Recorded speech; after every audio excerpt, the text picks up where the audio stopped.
दूरे बसंती आई दूरे भूतावा सुंदरे शिवा सब सत भवन्तु सुखिता न करोपं निकुब्बेथ नाति मन्येत कथचिन कञ्ची व्यारोपणा कटिघटया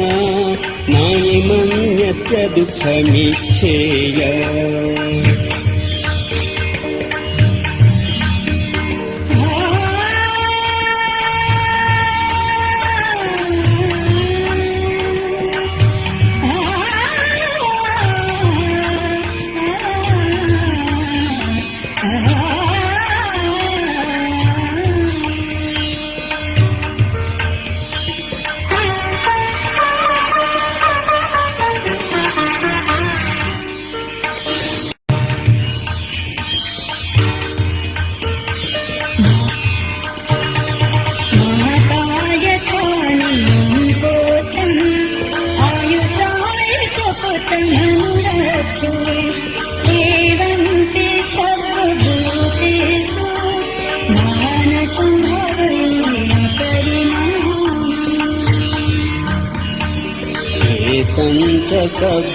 सर्वलोकस्मिन्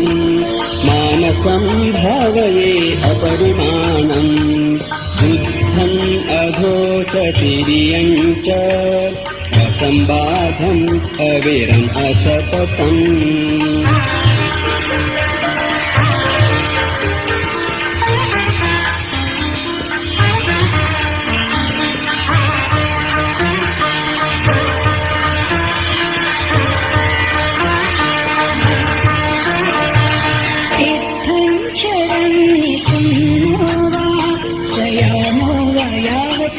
विगतमेघो ये संसति अधिक्षेय ब्रह्मणे संविहारहिदमाः तिक्तं च अनुपगम्य शीलराजसमेन सम्पन्नो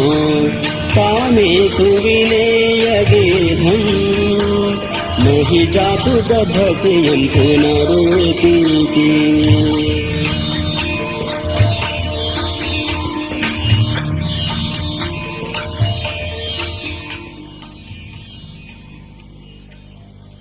ครับท่านผู้ฟังที่เคารพวันนี้ผมเกษตรเพชรสำริดวิทยากรจะได้นำประวัติของครูบาชัยวงศาซึ่งเป็นเอกสารที่ได้รับมาเพื่อถ่ายทอดถึงคุณงามความดีและประวัติของครูบา99ปีเจดีย์บารมีครูบาวงศ์นับเป็นการรอคอยของผู้เฒ่าผู้แก่ณหมู่บ้านห้วยต้มที่จะเห็นวันดังกล่าวเป็นวันที่มีโอกาสเฉลิมฉลองพระมหาธาตุเจดีย์ศรีเวียงชัยซึ่งถือเป็นความตั้งใจและปณิธานอันยิ่งใหญ่ของหลวงปู่ครูบาชัยวงศาพัฒนาที่จะให้มหาธาตุเจดีย์นี้เป็นที่สักการะบูชาของพระพุทธเจ้าทั้ง5ในภัตตกัปนี้ถือว่าเป็นบุญยิ่งของชาวไทยทั้งที่ชาติไทย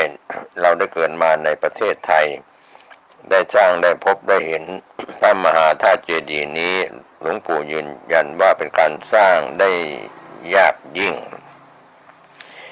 จากน้ำตาลินไหลท่วมใจท่วมแผ่นดินเมื่อวันที่หลวงปู่ละสังขารเป็นวันวิสาข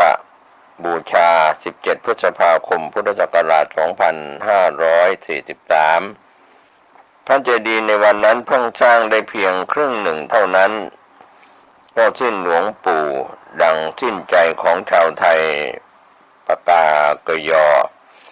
นับหมื่นคนทุกคนต่างสิ้นหวังสิ้นหลักใจไร้ที่พึ่ง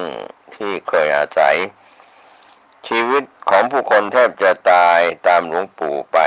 ต่างมองร่างที่ดับขันแล้วเฝ้าบอกตัวเองกันว่า ธาตุขันธ์หลวงปู่ยังอยู่ธาตุดินยังเหลือไว้ให้เป็นแสงแห่งศรัทธาจิตวิญญาณของหลวงปู่ได้ฝังรากอย่างลึกในจิตในใจของทุกๆคนผู้คนที่ก้มหน้าด้วยความทุกข์ระทมต่างรวบรวมกำลังใจกันอีกครั้งก้มกราบศพหลวงปู่ด้วยความรักความเคารพและอาลัยอย่างสุดซึ้งด้วยพลังแห่งความสามัคคีและความกตัญญูต่อพระคุณของหลวงปู่ผู้เคยบันดาลชีวิตชาวป่าชาวเขาชาวดอยให้กลายมาเป็นคนมีศีลมีธรรมมีเกียรติภูมิแห่งคุณงามความดีที่จะยืนอยู่บนแผ่นดินนี้พวกเขาต่างใช้สองมือสองแขนร่วมใจกันขนอิฐขนปูนสร้างเจดีย์นี้วันแล้ววันเล่าท่ามกลางสายตาอันฝ้าฟางของผู้เฒ่าผู้แก่ผู้คอยให้กำลังใจและคอยบอกตัวเองว่าจะพยายามรักษาลมหายใจไว้เพื่อให้ได้มีโอกาสมีชีวิตอยู่จนถึงวันฉลองพระมหาธาตุเจดีย์องค์นี้วันนี้ลูกหลานของพวกเขาได้ทำสำเร็จแล้วคณะศิษยานุศิษย์ของหลวงปู่ทั่วทุกสารทิศมาร่วมใจกันสร้างทรายทุกเม็ดอิฐทุกก้อนทองทุกแผ่นได้ก่อเกิดขึ้นเป็นพระมหาธาตุเจดีย์ด้วยบารมีของหลวงปู่และด้วยความกตัญญูจากหัวใจทุกดวงของลูกหลานทุกคนนับเป็นพุทธสถานที่ศักดิ์สิทธิ์และยิ่งใหญ่ของชาติไทยไม่ใช่แค่พุทธสถานของวัดพระพุทธบาทห้วยต้มเท่านั้นเรื่องราวต่างๆก็เป็นการรวบรวมบารมีของครูบาวงศ์ตลอดชีวิตของหลวงปู่จนถึงวัย99 ปีแห่งบารมีของหลวงปู่ที่ได้สร้างเจดีย์ไว้มากมายตลอดแนวขุนเขาลูกแล้วลูกเล่าบนแผ่นดินภาคเหนือจากแม่ละมาดแม่ฮ่องสอนจนถึงอมก๋อยพุทธศาสนาได้เผยแผ่และส่องแสงเรืองรองสว่างไสวไปทั่วทั้งแผ่นดินความร่มเย็นแห่งพุทธธรรมได้ปรากฏอยู่ในใจของผู้คนมากมายแม้อยู่ไกลแสนไกลยอดดอยหลายแห่งรอยเท้าครูบาวงศ์ได้ย่างไปด้วยความมุ่งมั่นไม่หวั่นไหวหมายมั่นตั้งใจจะสร้างเจดีย์ให้ผู้คนเหล่านั้นได้มีโอกาสกราบไหว้องค์พระสัมมาสัมพุทธเจ้าและเรียนรู้พระธรรมแห่งองค์พระตถาคตแทบไม่น่าเชื่อว่าชีวิตของพระภิกษุรูปหนึ่งผู้มีสมบัติเพียงแค่ผ้า3 ผืนพุทธบุตรแห่งพุทธองค์จะสร้างวัดสร้างเจดีย์ได้มากมายดังที่ปรากฏให้เห็นกับผู้ที่ได้ไปพบเห็นก็เป็นการขอกราบแทบเท้าครูบาอาจารย์ได้เมตตาอโหสิกรรมถ้าการบันทึกนี้ไม่สามารถบันทึกได้ครบสมบูรณ์ดังที่ตั้งหวังไว้ด้วยปัญญาที่ยังไปไม่ถึงแต่ใจกตัญญูรู้คุณและเปี่ยมเต็มร้อยก็ขอน้อมถวายเป็นพุทธบูชาธรรมบูชาสังฆบูชาและอาจาริยบูชานะครับก็เป็นเรื่องราวที่กล่าวถึงหลวงปู่ครูบาชยวงศาก็ได้รับการยอมรับทั่วไปยาวนานในการเป็นนักพัฒนาที่สำคัญที่สุดเส้นทางแห่งการพัฒนาของหลวงปู่เป็นเส้นทางลึกซึ้งไปกว่าสายตาคนทั่วไปจะมองเห็นหลวงปู่เดินทางทุดงไปทั่วประเทศด้วยวัดปฏิบัติและคำสั่งสอนของหลวงปู่ทำให้ชาวไทยภูเขาที่พเนจรร่อนเร่ตั้งใจอพยพครอบครัวลูกเล็กเด็กแดงมาตั้งหลักแหล่งอยู่ใกล้ๆกับหลวงปู่ หลวงปู่ได้เปลี่ยนคนที่เคยนับถือผีให้กลายเป็นพุทธศาสนิกชนนับถือพุทธอย่างสมบูรณ์หลวงปู่ได้เปลี่ยนแปลงคนที่กินเนื้อสัตว์แทบทุกชนิดมาเป็นคนที่กินมังสวิรัติที่ห้วยต้มในยุคที่หลวงปู่มีชีวิตอยู่เป็นที่ปลอดจากยาเสพติด100%หลวงปู่ให้ชาวเขาชาวดอยที่ด้อยความรู้ที่ไร้ฝีมือให้ช่วยสร้างโบสถ์สร้างศาลาเปลี่ยนแปลงปรับปรุงเสริมสร้างคนที่ไปเยี่ยมเยียนจึงได้เห็นความสวยงามอันน่าอัศจรรย์นั้นจากช่างฝีมือของชาวป่าชาวเขาแต่สิ่งที่คนไปเยี่ยมเยียนไม่ได้เห็นก็คือความรู้เรื่องการเป็นช่าง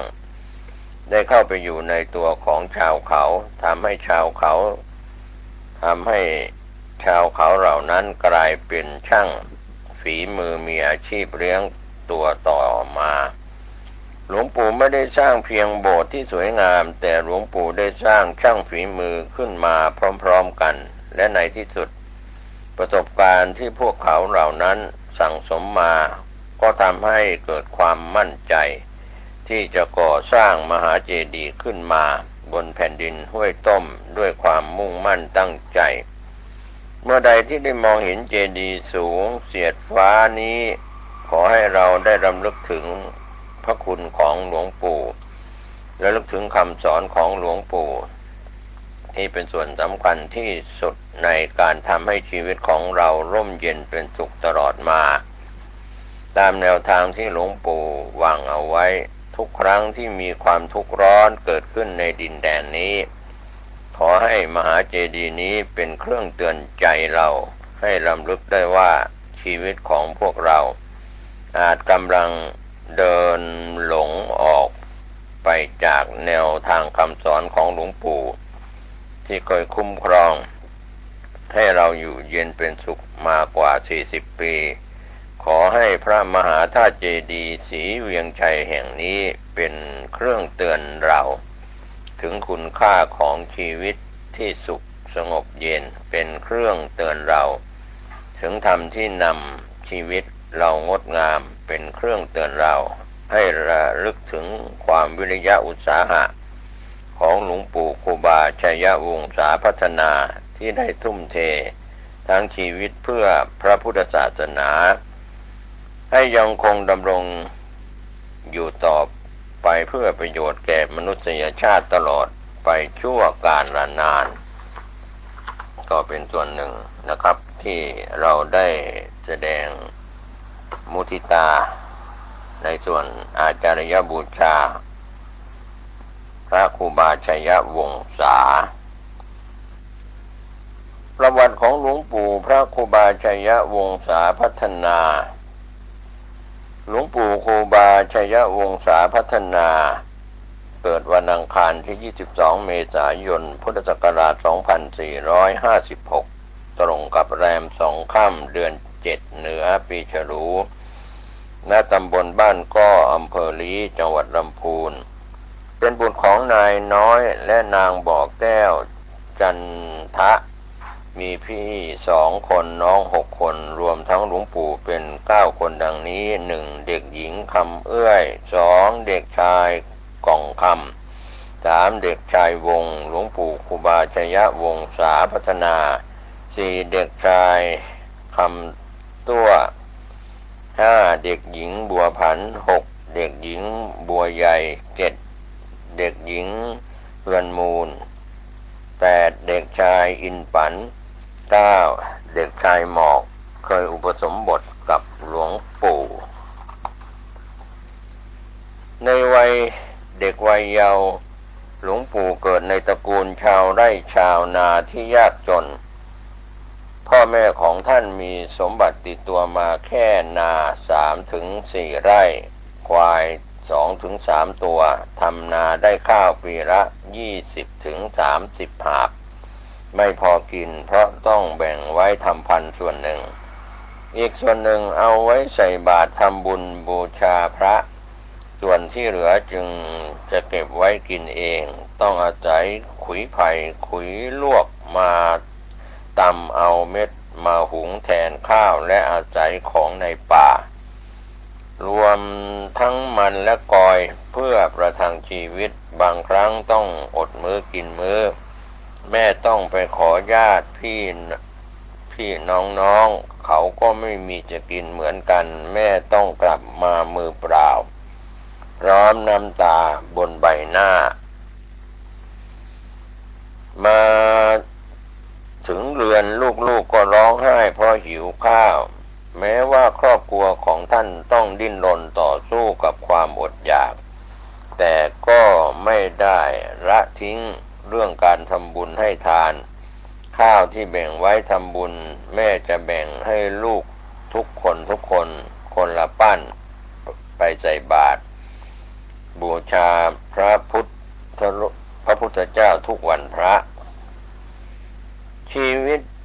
ของหลวงปู่ในสมัยเด็กมีความลำบากยากแค้นมาตลอดหลวงปู่มีนิสัยชอบพึ่งตนเองสิ่งใดที่ทำได้โดยไม่เกินกำลังแล้วจะทำเองทุกอย่างท่านเป็นนักพัฒนานักก่อสร้างและสนใจในทางพระพุทธศาสนามาตั้งแต่เล็กๆท่านเล่าให้ฟังว่าเมื่ออายุประมาณ3 ปีท่านชอบเอาดินมาปั้นแต่งเป็นบ้านปั้นวัวปั้นควายอายุ 4-5 ปีชอบปั้นพระพุทธรูปเอาข้าวเปลือกมาตกแต่งทำพระเนตรแล้วก็กราบไหว้เอง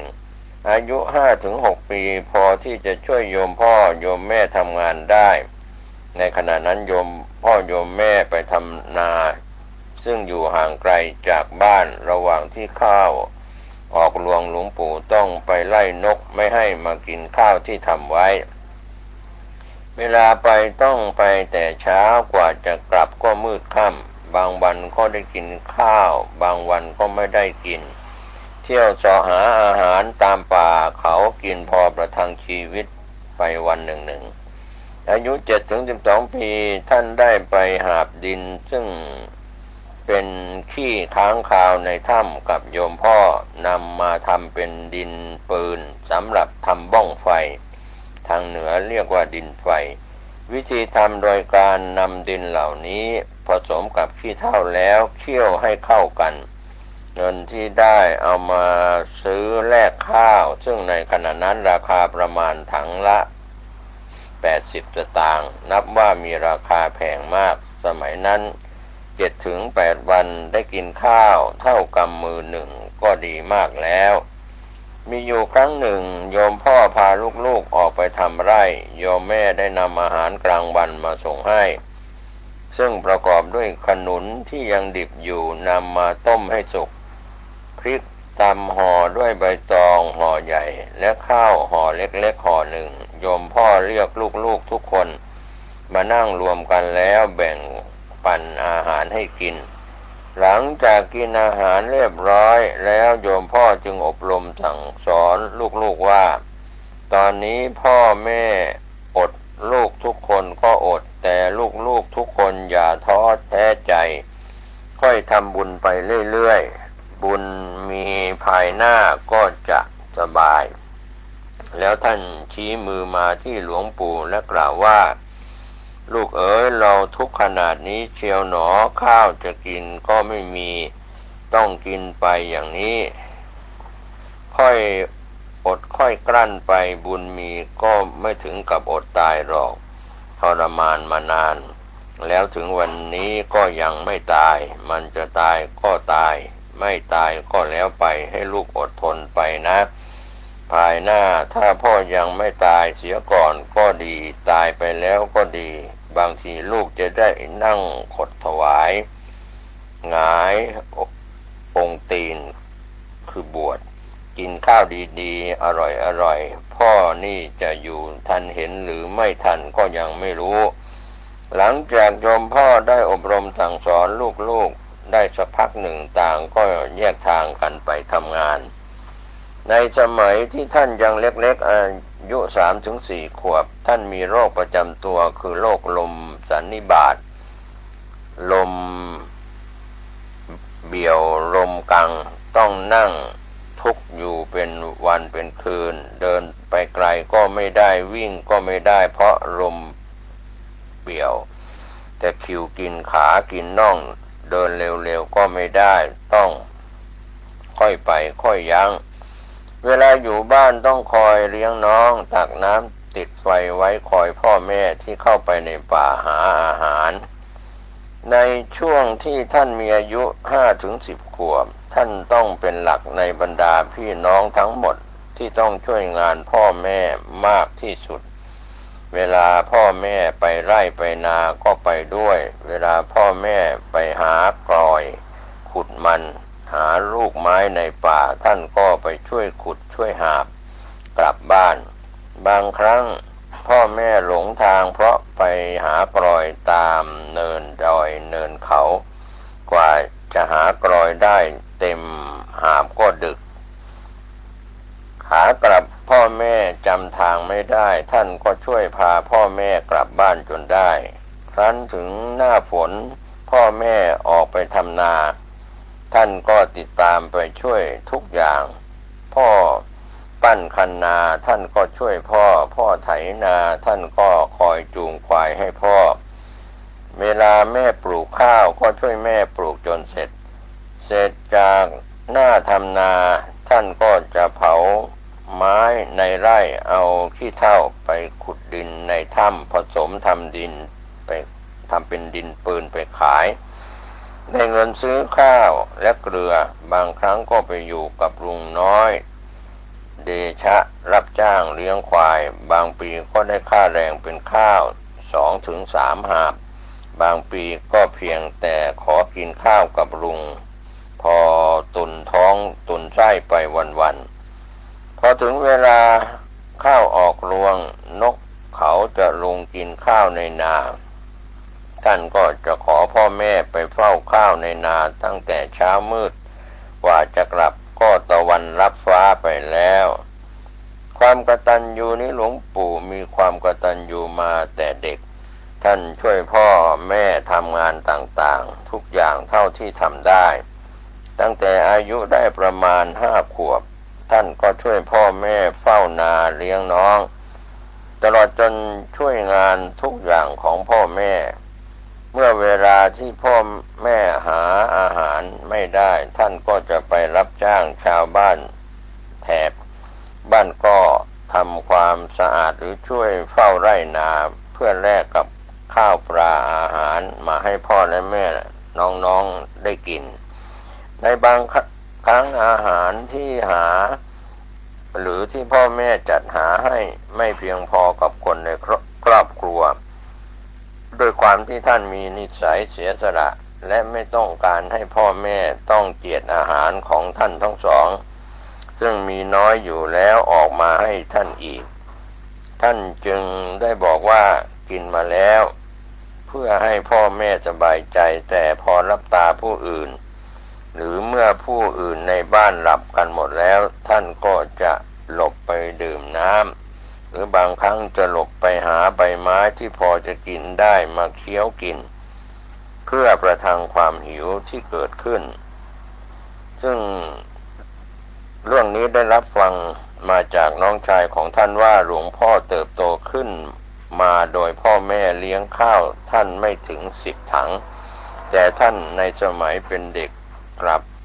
หาเลี้ยงพ่อแม่มากกว่าที่พ่อแม่หาเลี้ยงท่าน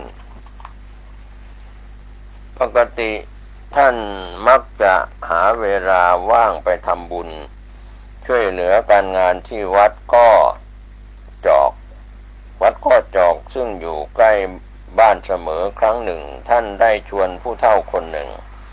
ซึ่งโดยปกติไม่ชอบไปวัดทำบุญแต่ชอบไปยิงนกตกปลาเป็นประจำและมักจะมีข้ออ้างเสมอเมื่อถูกชวนไปวัดคราวนี้แกก็ปฏิเสธเช่นเคยโดยอ้างว่าเท้าเจ็บไปไหนไม่ได้ท่านอยากจะลองดูซิว่าเท้าแกเจ็บจริงหรือไม่เมื่อท่านเดินออกไปได้สักระยะหนึ่งก็ทำเสียงอีกเก้งร้องเมื่อร้องครั้งแรกผู้เฒ่าคนนั้นก็ยกหัวขึ้นมาดูขณะนั้นนอนทำเป็นป่วยอยู่ หันซ้ายหันขวามองตามเสียงอีเก้งร้องเมื่อแกได้ยินเสียงร้องครั้งที่สองก็ลุกนั่งมีอาการอยากจะออกไปยิงอีเก้งพอได้ยินเสียงร้องครั้งที่สามผู้เฒ่าทนไม่ไหวลุกขึ้นไปหยิบเอาปืนจะออกไปยิงอีเก้งตัวนี้เสียทันทีทันใดจนท่านได้เห็นแล้วต้องรีบวิ่งหนีเพราะกลัวจะโดนลูกหลงท่านอายุได้ประมาณ10 ขวบท่านต้องออกไปเฝ้านาข้าวเพื่อคอยไล่นกที่จะมากินข้าวในนาท่านต้องออกจากบ้านตั้งแต่ตี 4ยังไม่สว่างนกยังไม่ตื่นออกหากินการที่ท่านต้องออกไปไร่นาแต่เพียงลำพังคนเดียวเป็นประจำทำให้ลุงตาลซึ่งเป็นเพื่อนบ้านของท่านอดสงสัยไม่ได้จนต้องเข้ามาถามท่านลุงตาลถามว่ามึงนี่เป็นผีเสือหรือไรแจ้งมากูก็เห็นมึงที่นี่มึงไม่ได้นอนบ้านหรือ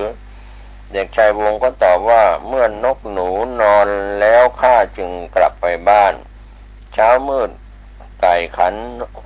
หัวทียังบ่แจ้งนกยังปลงบ่ตื่นนกยังบ่ลงบ่ตื่นข้าก็มาคนเดียวลุงตาลก็กล่าวว่าไม่กลัวเสือไม่กลัวผีป่าหรือเด็กชายวงก็ตอบว่าผีเสือมันก็รู้จักเรามันไม่ทำอะไรเรา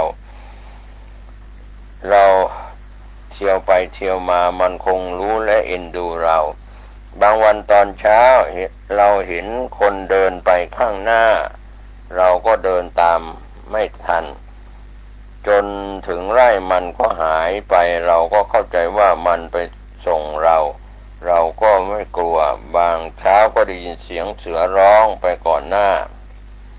ลุงตาลก็คุยต่อไปว่าไม่กลัวเสือหรือเด็กชายวงก็ตอบว่าเราไม่กลัวมันเป็นสัตว์เราเป็นคนมันไม่รังแกเราคงสงสารเราที่ทุกข์ยาก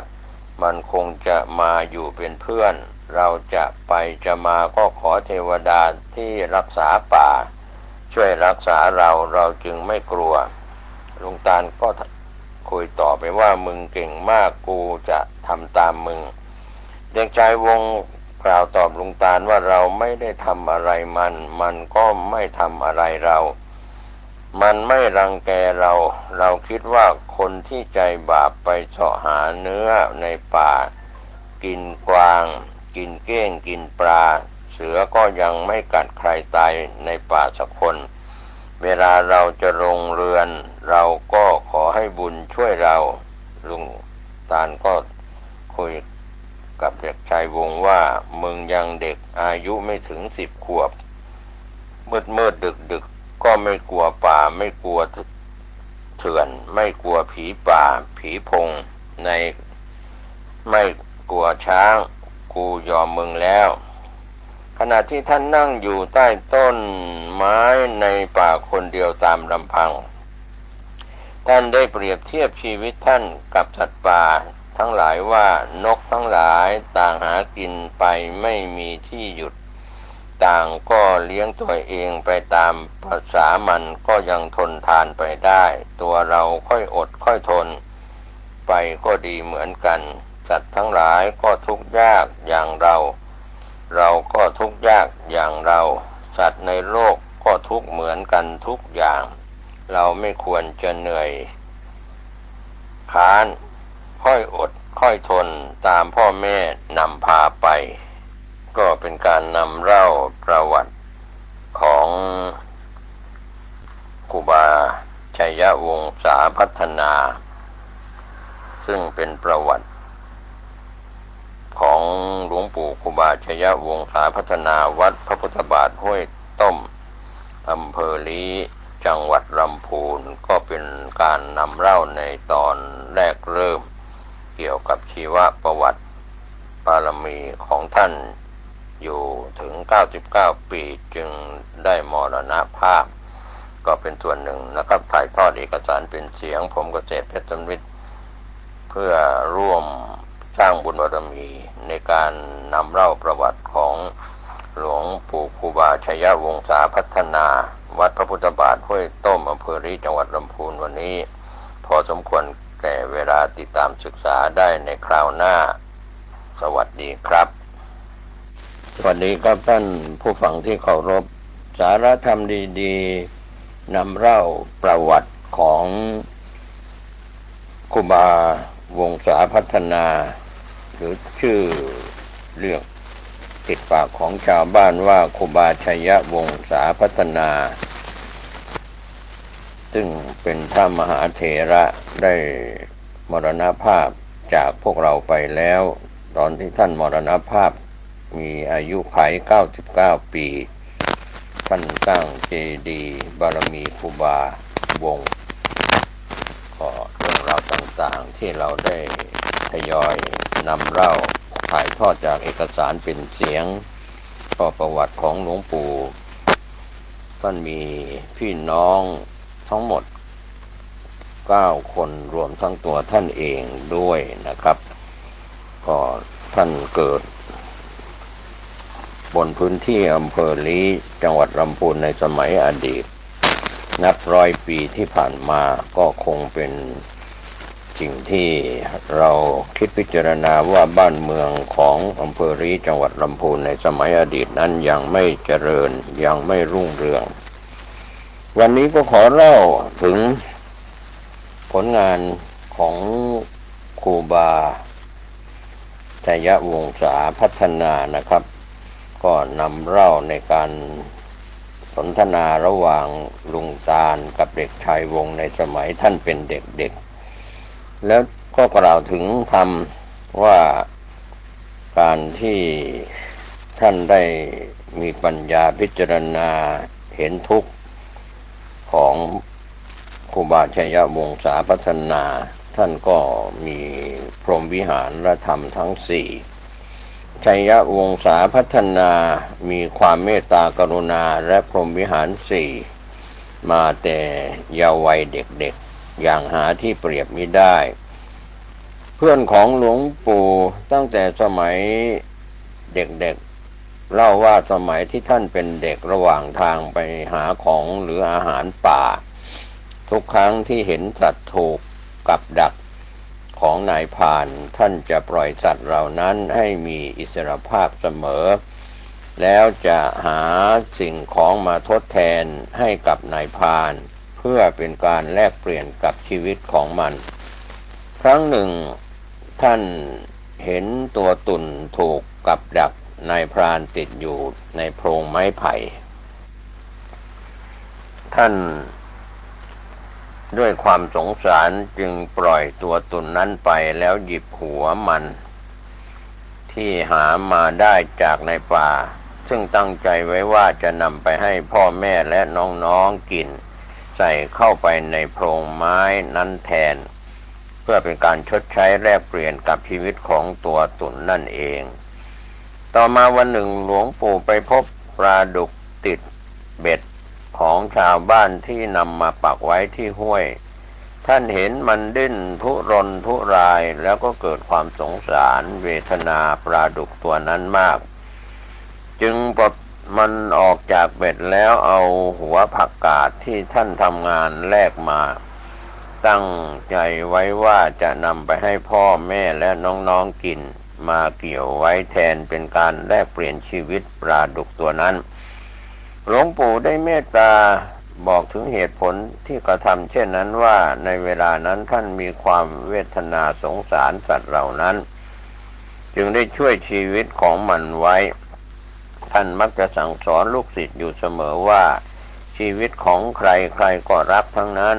เราทุกคนควรจะเมตตาตัวเองและเมตตาต่อผู้อื่นอยู่เสมอในโลกนี้จะได้มีความสุขด้วยความที่ท่านเป็นผู้ที่ไม่ชอบผิดศีลมาตั้งแต่เด็กๆเห็นว่าคนอื่นจะผิดศีล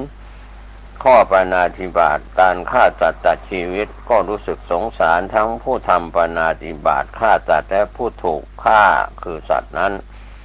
ท่านไม่อยากเห็นพวกเขามีเวรมีกรรมกันต่อไปแต่ในขณะเดียวกันท่านก็ไม่ต้องการให้ตัวเอง ต้องผิดศีลโดยไปลักขโมยของผู้อื่นในเวลานั้นท่านไม่รู้ว่าจะทำอย่างไรดีจึงต้องหาสิ่งของมาตอบแทนให้กับเขาแต่ในบางครั้งก็ไม่มีสิ่งของมาแลกกับชีวิตของสัตว์เหล่านั้นเหมือนกันแต่ท่านจะช่วยปล่อยมันให้เป็นอิสระแล้วก็นั่งรอนายพรานจนกว่าเขาจะมาและก็ขอเอาตัวเองชดใช้แทนซึ่งหลวงปู่ได้เล่าว่าบางคนก็ไม่ถือสาเอาความแต่บางคนก็ให้ไปทำงานหรือทำความสะอาดทดแทนกับที่ท่านไปปล่อยสัตว์ที่เขาดักไว้แต่ไม่เคยมีใครทำร้ายทุบตีท่านอาจจะมีบ้างก็เพียงแต่ว่ากล่าวตักเตือนกันหลวงปู่ชอบปล่อยสัตว์ปล่อยปลามากมีอยู่หลายแห่งที่หลวงปู่ไปโปรดญาติโยมแล้วญาติโยมซื้อสัตว์มาให้ปล่อยสัตว์พวกนี้ดีใจมากที่ชีวิตจะได้อิสรภาพขณะที่หลวงปู่ปล่อยสัตว์โดยเฉพาะสัตว์น้ำเช่นปลาช่อนปลาดุกปลาหมอเหมือนหนึ่งว่ามันไม่อยากจากหลวงปู่ไปเ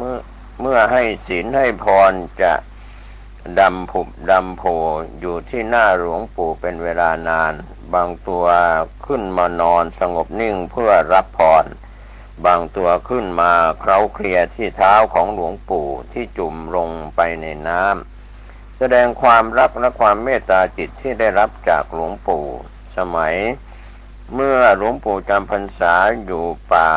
แม่ละได้4 ปีช้างจะมาล้อม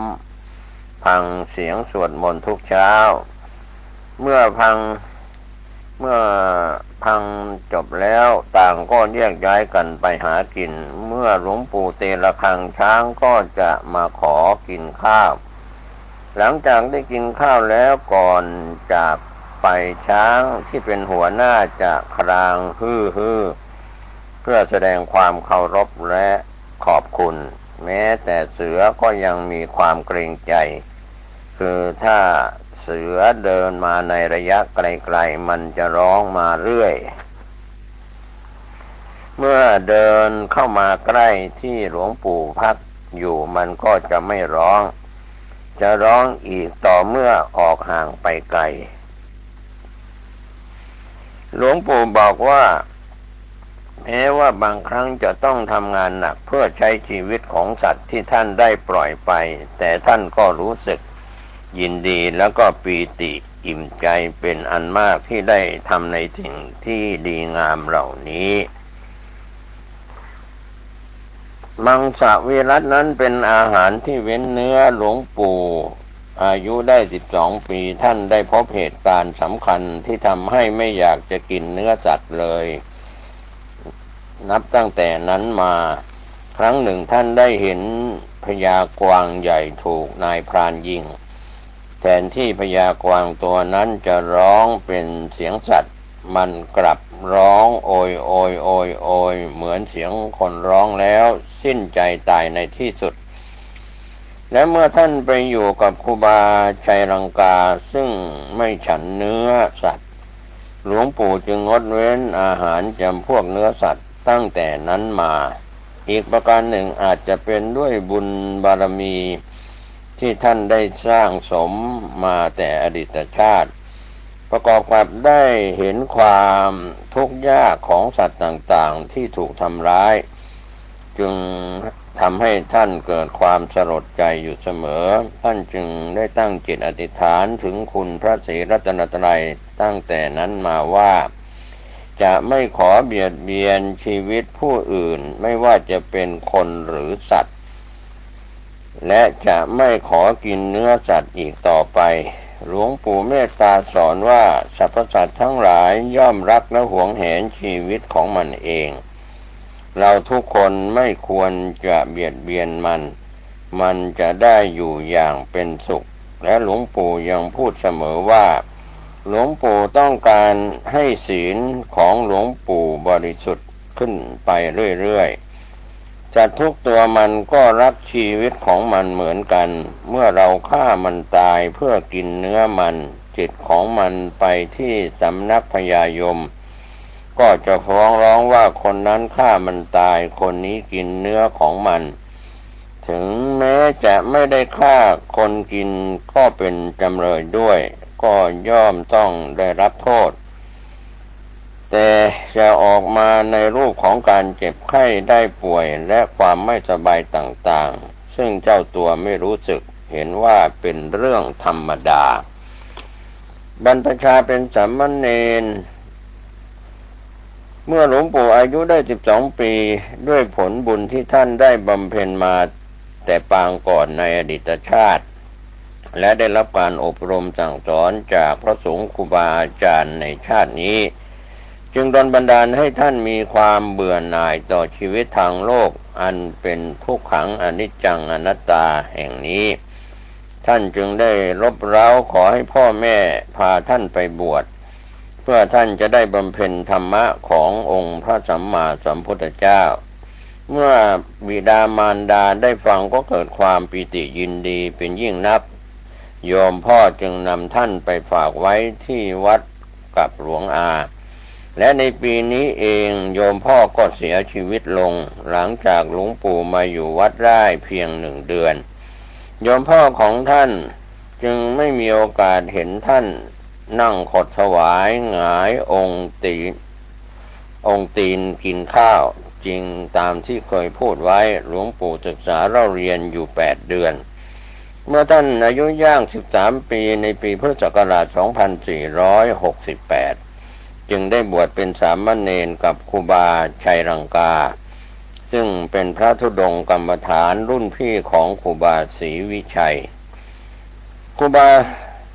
ชัยรังกาได้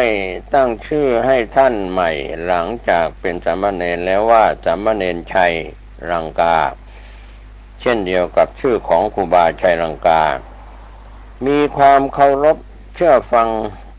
ครูบาอาจารย์หลวงปู่เป็นผู้มีความขยันหมั่นเพียรและเคารพเชื่อฟังครูบาอาจารย์ตลอดจนผู้สูงอายุ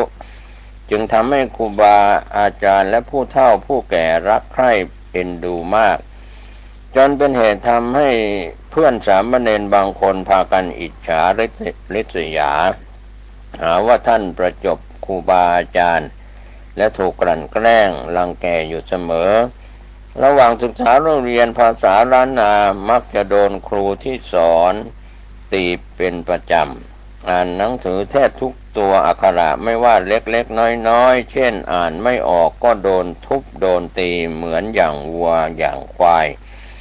บางครั้งโดนตีด้วยแส้จนเป็นรอยเต็มไปหมดไม่ว่าจะที่ต่ำที่สูง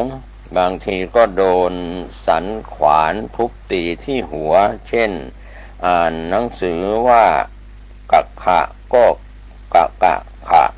เมื่ออ่านผิดก็โดนตี1 ครั้งหลวงปู่เล่าให้ฟังว่าตา2 ข้างรายพร่าไปหมดมีอาการเหมือนคนมึนงงต้องถูกตีถอนพิษอีก1 ครั้งจึงจะหายถ้าสังเกตให้ดีแล้วศีรษะของหลวงปู่จะไม่สวยเนื่องจากมีร่องรอยการถูกตีนี่เองหลวงปู่คิดอยู่ในใจเสมอว่าครูพวกนี้ขาดความเมตตาถ้าหลวงปู่ได้มีโอกาสเป็นครูเขาแล้วจะค่อยๆสอนจะไม่ทุบไม่ตีใครเมื่อใดที่หลวงปู่อยู่ห่างจากครูบาอาจารย์เป็นต้องถูกรังแกเสมอทำให้การอยู่ปรนนิบัติติดตามครูบาอาจารย์เป็นไปอย่างไม่มีความสุขเมื่อยามหลับนอนบางครั้งก็โดนเอาทรายมากรอกปากบ้างเอาไฟเผามือเผาเท้าบ้างไฟเย็นไปฟ้องก็ไม่ได้ถูกรุมตีไปทางครูตีมาหาเพื่อนตีเวลาฉันข้าวก็ฉันไม่ได้มากเพราะถูกรังแกระหว่างฉันอยู่ถูกพระเนนองค์โน้นบ้างองค์นี้บ้างหยิบเอาข้าวเอากับในสำรับไปกินหลวงปู่ถูกกลั่นแกล้งทุกอย่างแต่ก็ตัวขันติบารมีความอดทนอย่างยิ่งของท่านจึงสามารถฟันฝ่าอุปสรรคได้ตลอดมา ครั้งหนึ่งในขณะที่ท่านกำลังฉันข้าวอยู่ พวกที่เป็นศัตรูกับท่านได้นำเอากระโถนของครูบาชัยลังกาซึ่งท่านถมน้ำมูกน้ำลายเอาไว้มาวางรวมในสำรับกับข้าวที่ท่านฉันแล้วหัวเราะด้วยความภูมิใจหลวงปู่ท่านฉันโดยไม่รู้สึกรังเกียจและคิดจะให้พวกนี้เห็นถึงความจงรักภักดีที่ท่านมีต่อครูบาอาจารย์หลวงปู่ครูบาชัยวงศาก็ได้นำอาหารและข้าวจิ้มลงไปในกระโถนแล้วหยิบขึ้นมาฉันอย่างปกติผู้แกล้งหลวงปู่ต่างอาเจียนไปตามๆกันด้วยความรังเกียจและโดยปกติแล้วหลวงปู่ครูบาชัยวงศามักจะดื่มน้ำล้างกระโถนของครูบาชัยลังกาเป็นประจำโดยการเทน้ำมูกน้ำลายทิ้งเสียก่อนครั้งหนึ่งจากนั้นเอาไปน้ำเปล่าเทผสมลงไปกับน้ำมูกน้ำลายที่ยังติดคราบกระโถนอยู่ก่อนดื่มท่านอธิษฐานจิตขอให้เป็นผู้มีปัญญาเฉลียวฉลาดยิ่งขึ้นไปด้วยความเคารพกตัญญูต่อครูบาอาจารย์หลวงปู่ครูบาชัยวงศาต้องการที่จะปฏิบัติกรรมฐานเพื่อมรรคผลพระนิพพานหลวงปู่จึงได้ใช้ขันติและให้อภัยพระเณรเหล่านั้นที่ไม่รู้สัจธรรมในเรื่องกฎแห่งกรรมที่องค์สมเด็จพระชินสีห์ได้กล่าวไว้ว่าทำความดีได้ดีทำความชั่วผลแห่งความชั่วย่อมตอบสนองผู้นั้นในครั้งหนึ่งหลวงปู่ครูบาชัยวงศาได้พบชายชราลึกลับเพื่อนพระสงฆ์ที่เคยอยู่ร่วมกันกับหลวงปู่ครูบาชัยวงศาสมัยเป็นสามเณรได้เล่าว่าหลวงพ่อวงเป็นผู้มีขันติและอภัยทานสูงส่งจริงๆครั้งหนึ่งหลวงปู่เคยถูกเณรองค์อื่นซึ่งไม่ควรจะถือว่าเป็นพระหรือเณรเอาน้ำรักทาไว้บนที่นอนของท่านในสมัยนั้นยังไม่มีไฟฟ้าและเทียนก็หาได้ยากจึงมองไม่เห็นเมื่อหลวงปู่นอนลงไปน้ำรักก็ได้กัดผิวหนังของหลวงปู่จนแสบจนคันหลวงปู่จึงได้เกาจนเป็นแผลไปทั้งตัวไม่นานแผลเหล่านั้นก็เน่าเปื่อยขึ้นมาจนทำให้ได้รับทุกขเวทนามากแต่ด้วยความที่หลวงปู่ครูบาชัยวงศาเป็นคนดีมีธรรมะเมตตาก็ให้อโหสิกรรมกับผู้อื่นขึ้นมาจนทำให้ได้รับทุกขเวทนามากแต่ด้วยความที่หลวงปู่เป็นคนมีธรรมะเมตตาให้อโหสิกรรมกับผู้อื่นหลวงปู่จึงใช้ขันติความอดทนข่มความเจ็บปวดเหล่านั้นโดยไม่ปิดปากหรือกล่าวโทษผู้ใดทุกครั้งที่ครูบาอาจารย์ถามหลวงปู่ก็ไม่ยอมที่จะกล่าวโทษใครเลยเพียงเรียนไปว่าขออภัยให้กับพวกคนเหล่านั้นเท่านั้นและขอยึดเอาคำของครูบาอาจารย์มาปฏิบัติเพื่อจะได้ไม่มีเวรกรรมกันต่อไปในอนาคตและเพื่อความหลุดพ้นจากวัฏสงสารเวียนว่ายตายเกิดแห่งนี้จะได้เข้าสู่นิพพานดังที่ครูบาอาจารย์ได้อบรมสั่งสอนมาด้วยความยากความลำบากในการที่จะให้ลูกศิษย์ลูกหาเป็นคนดีและเป็นพระสงฆ์เนื้อนาบุญของพุทธบริษัทต่อไปโดยผลบุญที่ได้สั่งสมมาแต่อดีตจนถึงปัจจุบันจึงดลบันดาลให้มีชายชราชาวขมุนำยามาให้หลวงปู่กินให้หลวงปู่ทาเป็นเวลา3 คืนเมื่อหายดีแล้วชายชราผู้นั้นก็ได้กลับมาหาหลวงปู่และได้พูดว่าเป็นผลบุญของเนนน้อยที่ได้สร้างสมมาแต่อดีตถึงปัจจุบันไว้และมีความกตัญญูเคารพเชื่อฟังพ่อแม่ครูอาจารย์ดีมากจึงทำให้แผลหายเร็วขอให้เนนน้อยจงหมั่นทำความดีปฏิบัติธรรมและเคารพเชื่อฟังครูบาอาจารย์ต่อไป อย่าได้ท้อถอยไม่ว่าจะมีมารมาขัดขวางอย่างไรก็ดีขอเนนน้อยใช้ความดีชนะความไม่ดีทั้งหลายต่อไปในภาคหน้าสามเณรน้อยจะได้เป็นพระสงฆ์เนื้อนาบุญของพุทธบริษัทต่อไปเมื่อชายชราผู้นั้นกล่าวจบแล้วจึงได้เดินลงจากกุฏิที่ท่านพักอยู่สามเณรชัยลังกานึกได้ยังไม่ได้ถาม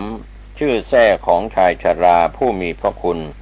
จึงวิ่งตามลงมาแต่เดินหาเท่าไหร่ก็ไม่พบชายชราผู้นั้นจึงได้สอบถาม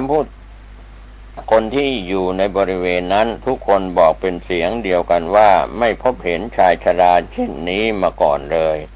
นอกจากเห็นท่านนอนอยู่องค์เดียวในกุฏิ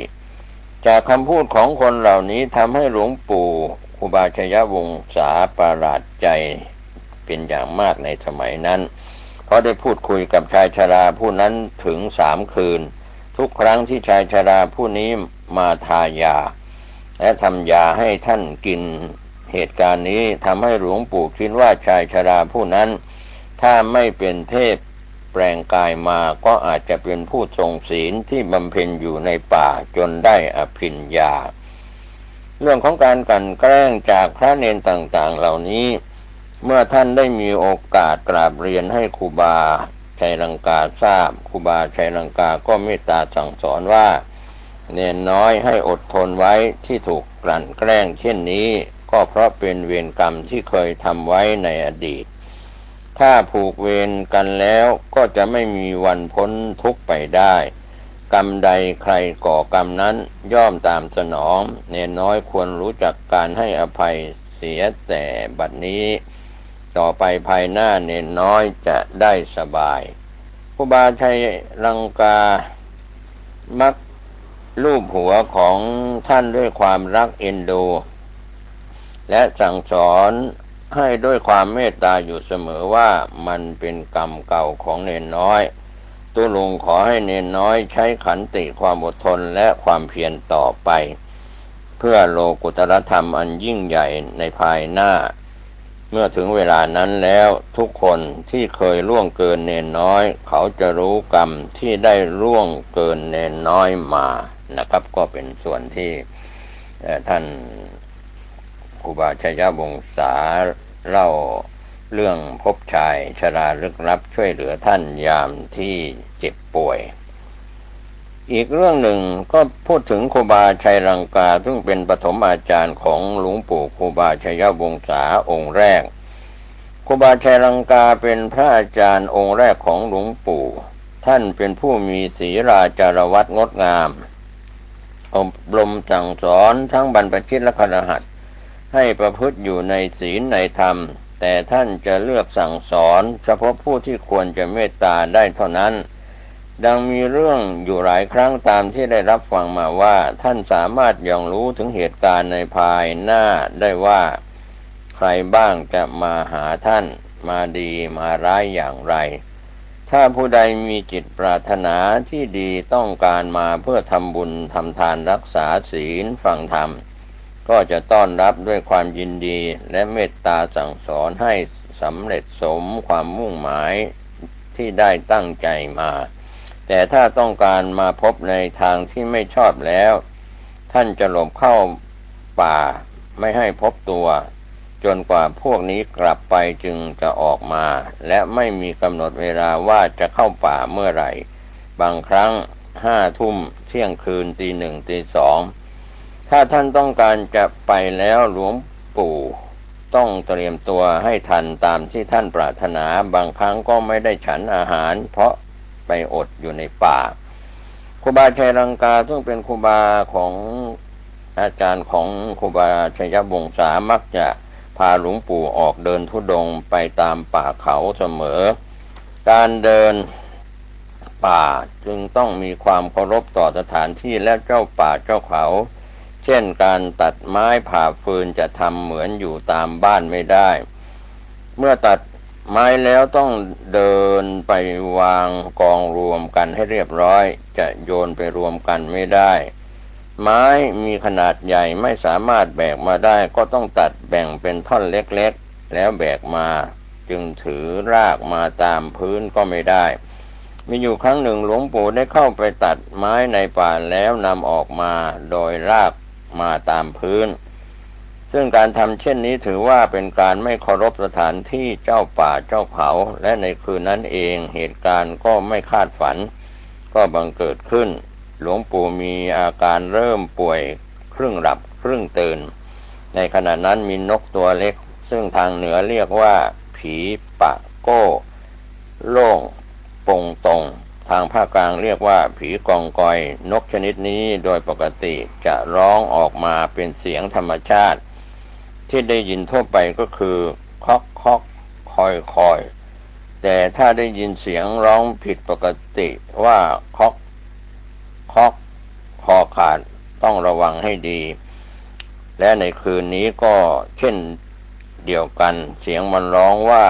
คอกคอกคอขาดใกล้เข้ามาที่หลวงปู่ทุกทีนะครับก็เป็นเรื่องราว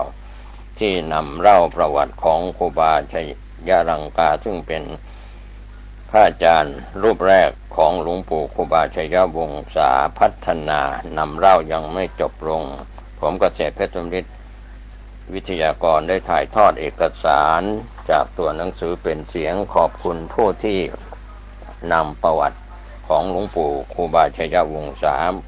มาเพื่อให้ถ่ายทอดเอกสารเป็นเสียงข้อมูลบกพร่องประการใดบัณฑิตหวังจะให้อภัยผู้ถ่ายทอดเอกสาร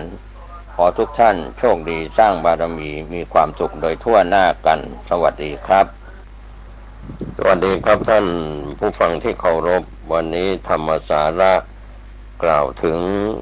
ครูบาอาจารย์ล้านนาจากอดีตก็คือประวัติของหลวงปู่ครูบาชัยวงศาพัฒนาก็เป็นส่วนที่ได้เทิดทูนช่วงวัยเวลาของครูบาชัยวงศาพัฒนาวัดพระพุทธบาทห้วยต้มมีอายุวัตโกยืนยาวถึง99ปีมีคุณงามความดีที่ได้ถ่ายทอดเอกสารเป็นเสียงผมเกษตรเพชรสมฤทธิ์ขออนุญาตขอบคุณท่านผู้มีอุปการะคุณได้นำเอกสารหนังสือเจดีย์บารมีครูบาวงศ์เพื่อถ่ายทอดเป็นอาจาริยบูชาได้นำเล่ามาถึงครูบาเจ้าชัยรังกาคือใครเพราะคุณท่านเป็นชาวบ้านหัวตำบลนาทรายอำเภอลี้จังหวัดลำพูนบวชแล้วออกเดินธุดงค์มาอยู่ที่วัดพระธาตุเกศสร้อยจังหวัดตากได้พบกับครูบาพรหมจักรณวัดดอยจอมหมอกได้ศึกษาและปฏิบัติกรรมฐานกับท่านครูบาพรหมจักรและเป็น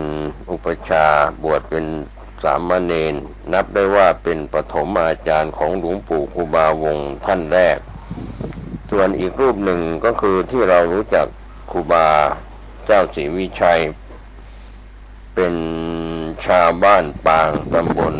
ศรีวิชัยอำเภอลี้จังหวัดลำพูนเป็นนักบุญของล้านนาไทย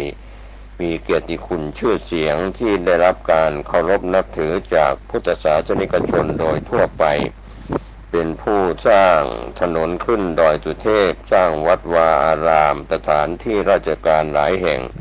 เป็นอาจารย์ของหลวงปู่ครูบาวงศ์หลังจากที่หลวงปู่ผสมบทเป็นพระแล้วได้ร่วมงานกับครูบาศรีวิชัยมาโดยตลอด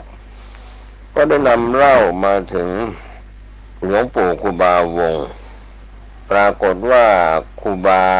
กาท่านได้สวดมนต์ให้พรเพื่อเป็นการปัดเป่าพยันตรายที่อาจจะเกิดขึ้นได้หลวงปู่มีการเหมือนจะเคลิ้มหลับได้ยินเสียงสวดมนต์และเสียงนกร้องทุกอย่างแต่ไม่สามารถบังคับตัวเองได้บางครั้งใจเหมือนจะหลุดออกจากร่างครูบากาท่านสวดมนต์อยู่เป็นเวลานานแต่เสียงนก ที่ร้องก็ยังไม่ยอมหยุดประหนึ่งว่าจะเอาชีวิตของหลวงปู่ให้จงได้เสียงร้องถี่และชัดเข้ามาทุกทีท่านสุดวิสัยที่จะแก้ไขเหตุการณ์เช่นนี้ได้เพราะสวดมนต์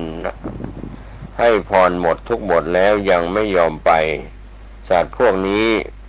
ฟังเสียงธรรมไม่ยอมรู้ซึ้งท่านจึงเปลี่ยนมาใช้วิธีใหม่เป็นวิธีที่หยาบคาย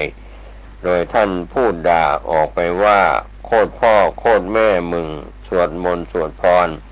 ให้รับก็ไม่อยากจะได้บุญมึงจะเอาอะไรหรือโคตรพ่อโคตรแม่มึงและก็ด่าคำหยาบคายอีกหลายอย่างซึ่งการทำเช่นนี้ปรากฏว่าได้ผล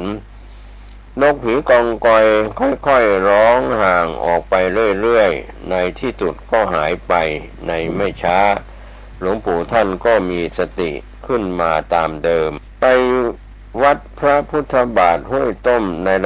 ระยะที่อยู่กับครูบาชัยรังกาครูบาชัยรังกาได้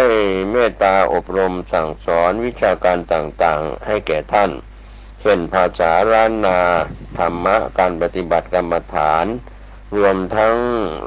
การธุดงควัตรตลอดถึงการดำรงชีวิตในป่าขณะธุดงครูบาชัยรังกามักพาหลวงปู่ครูบาวงไปแสวงบุญและธุดงไปในที่ต่างๆเสมอเพื่อให้ท่านมีประสบการณ์ทั้งยังเคยพาท่านไปนมัสการรอยพระพุทธบาทห้วยต้มหลายครั้งวัดพระพุทธบาทห้วยต้มในสมัยก่อนนั้นชื่อว่าวัดพระพุทธบาทห้วยข้าวต้มสมัยนั้นวัดนี้เป็นวัดร้างยังเป็นเขาเป็นดอยอยู่ครั้งหนึ่งสามเณรชัยลังกาเห็นวิหารทรุดโทรมมากจึงกราบเรียนถามครูบาชัยลังกา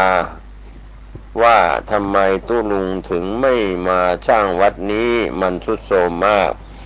ครูบาชัยลังกาตอบด้วยความเมตตาว่ามันไม่ใช่หน้าที่ของตู้ลุงแต่จะเป็นพระน้อยเมืองตืนมาสร้างขณะที่ครูบาชัยลังกากล่าวอยู่นั้นท่านก็ได้ชี้มือมาที่สามเณรน้อยชัยลังกาพร้อมกับกล่าวว่าอาจจะเป็นเนนน้อยนี้ก็บ่ฮู้ที่จะมาบูรณะวัดนี้ท่านจึงได้เรียนไปว่าเฮายังเป็นเนนจะสร้างได้อย่างใดครูบาชัยลังกาจึงกล่าวต่อไปด้วยความเมตตาว่าถึงเวลาจะมาสร้างก็จะมาสร้างเองคำพูดของครูบาชัยลังกานี้ในฐานะเป็นครูบาอาจารย์ก็ไปพ้องกับคำพูดของครูบาศรีวิชัยที่เคยกล่าวกับหม่องย่นชาวพม่าเมื่อตอนที่หลวงพ่ออายุได้5 ขวบในครั้งนั้นครูบาศรีวิชัยได้รับนิมนต์จากหม่องย่นให้มารับถวายศาลาที่วัดพระพุทธบาทห้วยต้มหม่องย่นให้ขอนิมนต์ครูบาศรีวิชัยมาบูรณะวัดพระพุทธบาทห้วยต้มให้เจริญรุ่งเรืองให้วัดนี้เจริญรุ่งเรืองแต่ครูบาศรีวิชัยได้ตอบปฏิเสธไปว่าไม่ใช่หน้าที่กูจะมีพระน้อยเมืองตืนมาสร้างในภายภาคหน้าท่านอยู่กับครูบาชัยลังกาที่วัดพระธาตุแก่งสร้อยเป็นเวลา1 ปีหลังจากนั้นครูบาชัยลังกาก็ได้ออกจาริกธุดงค์ไปโปรดชาวบ้านที่จังหวัดเชียงรายครูบาชัยลังกาได้ให้ท่านอยู่เฝ้าวัดกับพระเนนองค์อื่นและเมื่ออายุของหลวงพ่อได้19 ปีครูบาชัยลังกาก็ล้มป่วยและมรณภาพรวมอายุของท่านได้70 กว่าปีในช่วงที่หลวงปู่ครูบาวงอยู่วัดนี้ท่านก็ได้พบกับครูบาศรีวิชัยเป็นครั้งแรกซึ่งท่านเคารพนับถือครูบาศรีวิชัยมาก่อนหน้านี้แล้วในครั้งนั้นครูบาศรีวิชัยได้มาเป็นประธานในการฉลองพระธาตุที่วัดพระธาตุแก่งสร้อยในโอกาสนี้หลวงปู่ครูบาวงจึงได้อยู่ใกล้ชิด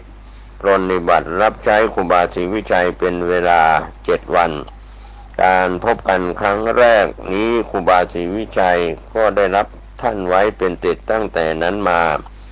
หลังจากเหตุการณ์ในครั้งนี้ผ่านพ้นไปแล้วท่านก็ยังประจำอยู่ที่วัดพระธาตุแก่งจ้อยได้เพราะทนต่อการกลั่นแกล้งจากพระเนนอื่นไม่ไหวจึงได้เดินทางกลับมาอยู่กับหลวงน้าของหลวงปู่ครูบาวงศ์เพื่อช่วยสร้างวิหารที่วัดก้อท่าซึ่งเป็นวัดร้างประจำหมู่บ้านก้อท่าตำบลก้อทุ่งอำเภอลี้จังหวัดลำพูนในระหว่างอายุ 15-20 ปีนั้นหลวงปู่ครูบาวงศ์ได้ติดตามครูบาอาจารย์หลายองค์และได้จาริกออกธุดงค์ไปปฏิบัติธรรมตามที่ต่างๆตลอดจนได้ไปอบรมสั่งสอนชาวบ้านชาวเขาในที่ต่างๆด้วยเช่นกันในบางครั้งก็ไปกับครูบาอาจารย์ในบางครั้งก็ไปองค์เดียวเพียงลำพังเมื่อมีโอกาสหลวงปู่ครูบาวงศ์ก็จะกลับมารับการฝึกอบรมจากครูบาอาจารย์ทุกองค์ทุกท่านเสมอครูบาพรหมจักรเป็นพระอุปัชฌาย์ซึ่งครูบาพรหมจักรนั้นพระคุณท่านเป็นชาวบ้านป่าเหียงตำบลแม่แรงอำเภอป่าซางจังหวัดลำพูนได้เดินธุดงค์ไปตามสถานที่ต่างๆในภาคเหนือและประเทศพม่าต่อมาทางราชการและคณะสงฆ์ได้รัตนามาอยู่วัดพระพุทธบาทตากผ้าอำเภอป่าซางจังหวัดลำพูนท่านเป็นอุปัชฌาย์ทำการอุปสมบทครูบาวงศ์เป็นพระภิกษุครูบาวงศ์เคารพนับถือท่านเป็นอย่างในเช้าวันหนึ่งหลังจากที่ครูบาพรหมจักรฉันอาหารแล้วหลวงปู่ครูบาวงศ์ท่านก็นำอาหารไปฉันยังที่พระเฒ่าจัดให้ลูกศิษย์นอนพระเฒ่าเกิดไม่พอใจหลวงปู่ที่ไปใช้สถานที่ของลูกศิษย์ตนจึงด่าออกไปว่าไอ้ก็กูก็ไม่ได้จัดที่ให้มึงใช้มึงมาใช้ทำไมออกไปเดี๋ยวนี้นะกลับบ้านก็มึงไปซะขณะนั้นหลวงปู่ครูบาวงศ์โมโหมากจึงตอบโต้ไปว่าไอ้ปากเมืองพระเฒ่าองค์นี้อยู่ปากเมืองมาอยู่ม่อนจองทำไมก็กลับไปปากเมืองสิพระเฒ่าก็ว่าไอ้ก็หลวงปู่ก็ตอบไปว่าไอ้ปากเมืองโต้กันไปโต้กันมาพระเฒ่าลุกขึ้นหยิบเอาแฉลงจะมาตีหลวงปู่ครูบาวงศ์หลวงปู่ก็หยิบเอามีดจะไปฟันพระเฒ่าครูบาพรหมจักรซึ่งนั่งอยู่ในที่ฉันอาหารเห็นเข้าจึงร้องห้ามขึ้นว่าเดี๋ยวก่อนนี่เราเนนนะอย่าไปตอบโต้เขามานี่ก่อนสิหลวงปู่ครูบาวงศ์เข้าไปหาครูบาพรหมจักรน้ำตาไหลพรากและเล่าเรื่องที่เกิดขึ้นให้ครูบาพรหมจักรฟังท่านก็ตักเตือนให้อดทนไว้ถ้าครูบาพรหมจักรไม่อยู่ในที่นั้นคงจะมีเหตุการณ์ที่ไม่ดีเกิดขึ้นอย่างแน่นอนต่อมาได้มีการอุปสมบทเป็นพระภิกษุเมื่ออายุ20 ปีหลวงปู่ครูบาวงศ์ได้อุปสมบทเป็นพระภิกษุโดยมีครูบาพรหมจักรวัดพระพุทธบาทตากผ้าเป็นอุปัชฌาย์ได้รับฉายาว่าชยวงศาแล้วออกเดินธุดงค์ไปบำเพ็ญสมณธรรมกับท่านเป็นเวลา2 ปีในบางโอกาสก็จะเดินธุดงค์ปฏิบัติธรรมไปในที่ต่างๆทั้งลาวและพม่าหลวงปู่ครูบาวงศ์ได้อยู่กับครูบาพรหมจักรระยะหนึ่งแล้วจึงได้กราบลาครูบาพรหมจักรออกจาริกธุดงค์ไปแสวงหาสัจธรรมความหลุดพ้นจากวัฏสงสารเพียงลำพังองค์เดียวเพื่อเผยแผ่สั่งสอนธรรมะขององค์สมเด็จพระสัมมาสัมพุทธเจ้าให้กับพวกชาวเขาในที่ต่างๆหลวงปู่ครูบาวงศ์ท่านมีความเคารพในครูบาพรหมจักรเป็นอย่างมากท่านกล่าวเสมอว่าครูบาพรหมจักรเป็นผู้ที่มีความบริสุทธิ์ด้วยกายวาจาใจอันจะหาผู้เสมอเหมือน สอนธรรมแก่ชาวเขาขณะที่หลวงปู่ทุดงค์ไปในที่ต่างๆครูบาวงศ์ท่านได้พบและอบรมสั่งสอนธรรมะของพระพุทธองค์ให้กับชาวบ้านและชาวเขาในที่ต่างๆท่านเล่าว่าตอนที่ท่านพบชาวเขาใหม่ๆนั้นในสมัยนั้นชาวเขาส่วนใหญ่ยังไม่ได้นับถือพุทธศาสนาในขณะที่ท่านจาริกธุดงค์ไปตามหมู่บ้านของพวกชาวเขาเหล่านี้ก็รีบอุ้มลูกจูงหลานหอบเข้าบ้านเงียบหายกันหมดและพร้อมกับตะโกนบอกต่อๆกันว่าผีตาวอดมาแล้วในบางครั้งพวกผู้ชายบางคนที่ใจกล้าหน่อยก็เข้ามาสอบถามและพูดคุยกับท่านบางคนเห็นหัวของท่านแล้วอดรนทนไม่ไหวที่เห็นหัวของท่านเหน่งใสจึงเอามือลูบหัวของหลวงปู่ครูบาวงศ์และทักทายท่านว่าเสี่ยวแปลว่าเพื่อนหลวงปู่ครูบาวงศ์ว่าในตอนนั้นไม่รู้สึกเคืองหรือตำหนิเขาเหล่านั้นเลยนอกจากขบขันในความซื่อของพวกเขาเพราะพวกเขายังไม่รู้จักพระพุทธศาสนาในสมัยนั้นพวกชาวเขายังนับถือลัทธิบูชาผีบูชาเจ้าด้วยเหตุนี้หลวงปู่ครูบาวงศ์จึงได้ถือธุดงค์ปฏิบัติกรรมฐานในสถานที่แห่งนั้นเพื่อจะหาโอกาสสอนธรรมะของพระพุทธองค์ให้กับพวกชาวเขาการสอนของหลวงปู่ครูบาวงศ์นั้นท่านได้เมตตาบอกว่าต้องทำและสอนให้พวกเขารู้อย่างช้าๆค่อยเป็นค่อยไปโดยไม่ทำให้พวกเขามีความรู้สึกแปลกประหลาดและขัดต่อจิตใจความเป็นอยู่ที่เขามีอยู่หลวงปู่ครูบาวงศ์ได้ใช้ตัวของท่านเองเป็นตัวอย่างให้เขาดูในการที่จะทำให้พวกเขาหันมาปฏิบัติธรรมะของพระพุทธองค์เมื่อพวกชาวเขาถามหลวงปู่ครูบาวงศ์ว่าทำไมท่านจึงโกนผมจนหัวหนึ่งและนุ่งห่มสีเหลืองทั้งชุดดูแล้วแปลกดีหลวงปู่ก็จะถือเอาเรื่องที่ชาวเขาถามมาเป็นเหตุในการเทศน์เพื่อเผยแผ่ธรรมะให้พวกชาวเขาได้ปฏิบัติและรับรู้กันหลวงปู่ครูบาวงศ์ได้เล่าว่าการสอนให้เขารู้ธรรมะนั้นต้องสอนไปทีละขั้นเพื่อให้เขารู้จักพระพุทธเจ้าและพระสงฆ์เสียก่อนจากนั้นจึงสอนพระธรรมคำสั่งสอนขององค์สมเด็จพระสัมมาสัมพุทธเจ้าโดยเฉพาะการทำงานการถือศีลและการนั่งภาวนาให้พวกเขาได้ปฏิบัติยึดถือกันโดยเฉพาะเรื่องของศีลห้าท่านจะสอนเน้นให้พวกเขาไม่เบียดเบียนผู้อื่นและไม่ทำร้ายผู้อื่นเพื่อจะได้ไม่เป็นเวรกรรมกันต่อไปในภายภาคหน้าซึ่งการสอนของหลวงปู่ครูบาวงศ์ทำให้พวกชาวเขาได้รับความสงบสุขภายในหมู่บ้านของเขาอย่างที่ไม่เคยมีมาก่อนพวกชาวเขาจึงยิ่งเคารพนับถือและเชื่อฟังในคำสั่งสอนของหลวงปู่ครูบาวงศ์มากยิ่งขึ้นสอนให้กินมังสวิรัติหลวงปู่ครูบาวงศ์ได้เมตตาเล่าว่าในสมัยนั้นพวกชาวเขาได้นำอาหารที่มีเนื้อสัตว์มาถวายแต่ท่านหยิบฉันเฉพาะที่เป็นผักเป็นพืชเท่านั้นทำให้เขาเกิดความสงสัยหลวงปู่ครูบาวงศ์จึงได้ยกเอาเรื่องในพระพุทธชาดกมาเทศน์ให้ฟังเพื่อเป็นการเน้นให้เห็นถึงกฎแห่งกรรมและผลดีของการรักษาศีลหลวงปู่ครูบาวงศ์อยู่อบรมสั่งสอนให้พวกเขารับรู้ถึงธรรมะและการรักษาศีลอยู่เสมอทำให้พวกเขาเลื่อมใสและ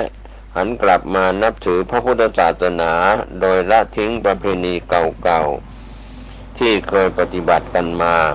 ต่อมาพวกชาวเขาเหล่านี้ก็ได้เจริญรอยตามท่าน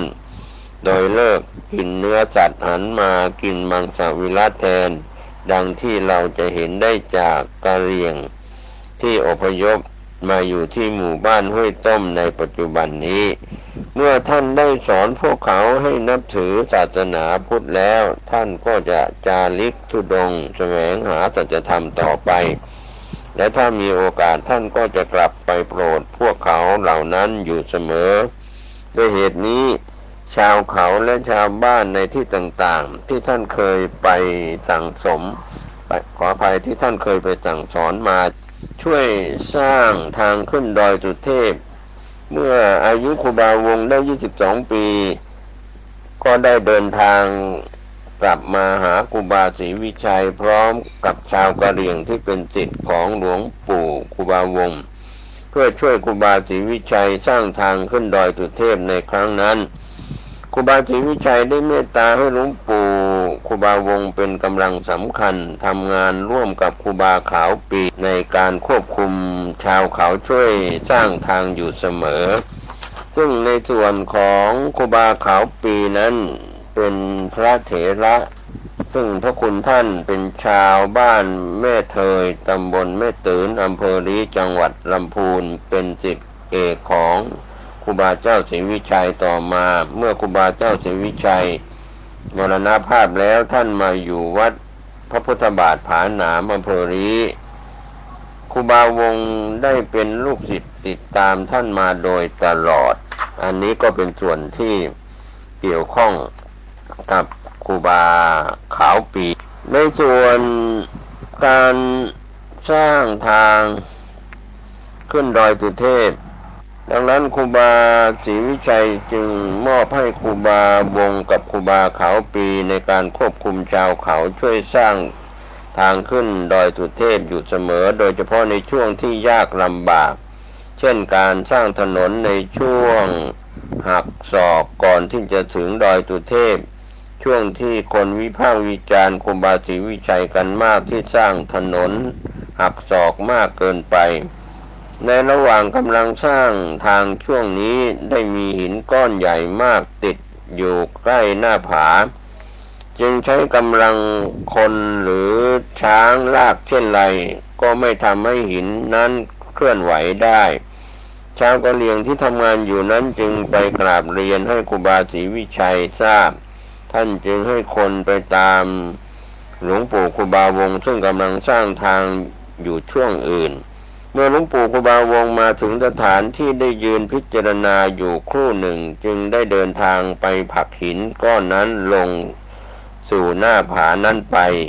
เหตุการณ์นี้ทำให้ผู้ที่อยู่ในเหตุการณ์แปลกใจไปตามๆกันที่เห็นท่านใช้มือผลักหินนั้นโดยไม่อาศัยเครื่องมือใดๆครูบาศรีวิชัยได้ยืนยิ้มอยู่ข้างๆท่านครูบาวงศ์ด้วยความพอใจเรื่องนี้ได้ฟังจากพระและกะเหรี่ยงที่อยู่ในเหตุการณ์สมัยนั้นการสร้างทางครั้งนี้ครูบาเจ้าชัยยวงศาพัฒนาหลวงปู่ครูบาวงศ์ได้กล่าวไว้ว่าแล้วอยู่ถึงเดือนยี่ออกวันพฤหัสบดีมีครูบาเจ้าศรีวิชัยและพระชัยวงศาพญาพ่อหนทยุหเสนาและหลวงศรีประกาศภายนอกก็มีพ่อเจ้าแก้วนวรัตน์เป็นประธานพากันไปที่ตีนดอยสุเทพลุ่มลงศรีหลวงประกาศมีครูบาเจ้าศรีวิชัยลงมือเริ่มแรกขุดทางขึ้นดอยสุเทพและพ่อเจ้าแก้วนวรัตน์ลงขุดตามพญาพหลพลพยุหเสนาขุดตามหลวงศรีประกาศก็ขุดตามพระชัยวงศาก็ขุดตามทีละรูปทีละคนท่านละ3 ครั้งครั้นแล้วก็ได้กลับมาวัดสวนดอกส่วนพระชัยวงศากับศรัทธาไปที่ไปด้วยกันนั้นก็พากันกลับเมืองตืนแล้วไปวัดจอมหมอกที่เดิมอยู่ไปถึงเดือนยี่แรม4 ค่ำพระชัยวงศาก็พาศรัทธายางโหงยางดอยมากมายขึ้นไปค้ำสมภาร ครูบาเจ้าศรีวิชัยทำทางขึ้นดอยสุเทพและในส่วนแต่ละท่านนั้นโดยเฉพาะครูบาชัยวงศากับศรัทธาที่ไปด้วยกันก็พากันกลับเมืองตื่นไปแล้วไปที่วัดจอมหมอกที่เดิมอยู่ไปถึงเดือนยี่แรมสี่ค่ำพระครูบาชัยวงศาก็พาศรัทธาอย่างโหงอย่างดอยมากมายขึ้นไปค้ำสมภารครูบาเจ้าศรีวิชัยทำการสร้างทางขึ้นดอยสุเทพขั้นไปถึงวัดใหม่ศรีโสดาแล้วเข้าไปนมัสการครูบาเจ้าศรีวิชัยทำทางขึ้นดอยสุเทพครูบาเจ้าศรีวิชัยก็บอกให้พระชัยวงศาว่าให้ตัวหาหมู่ยางขึ้นไปขุดทางตรงทัดที่ทางโค้งขึ้นไปหาห้วยแก้วพูนเถอะพระชัยวงศาสมัยนั้นก็พยายามพาพวกยางและไตแตงตูบอยู่เป็นตี้แล้วก็ขุดทางขึ้นไปได้เป็นช่วงไปเลยจนถึงน้ำบ่อเต่าครั้งแล้วก็ลงมาช่วยครูบาอภิชัยขาวปีตัดหัวหินเอากระเทียมชักแนวแล้วเอาน้ำมันไขว้ในส่วนเอาน้ำมันไขวัวเจียดทาตามรอยกระเทียมแล้วหาฟืนมาถมมากๆแล้วก็เอาไฟเผาจนไฟจะวอดแล้วให้หมู่ยางหาน้ำไฟและหินร้อนนั้นพร้อมกันหินผานั้นก็แตกออกเป็นเสียงส่วนหินแตกนั้นให้หมู่ยางขนออกก่อสร้างสะพานหินต่อส่วนหินผาใหญ่กว้างหนามากครูบาเจ้าอภิชัยขาวปีกับพระชัยวงศาก็พาศรัทธายางและไตพยายามเผาหินผานั้นจนหมดจนได้เป็นถนนรถเดินขึ้นไปได้ถนนเส้นนี้ทางราชการตั้งโครงการไว้เป็นเงินงบประมาณการก่อสร้าง 500,000 บาทถ้าจะต้องใช้เวลาถึง5 ปีจึงจะทำให้ได้ตลอดจนถึงตีนบันไดนาคที่รถจะไปลงนะครับก็เป็นเรื่องราวที่นำกล่าวเรื่องประวัติของครูบาชัยวงศาพัฒนาร่วมกับครูบาเจ้าศรีวิชัยครูบาเขาปีและคณะที่ได้สร้างทางขึ้นสู่วัดพระธาตุดอยสุเทพ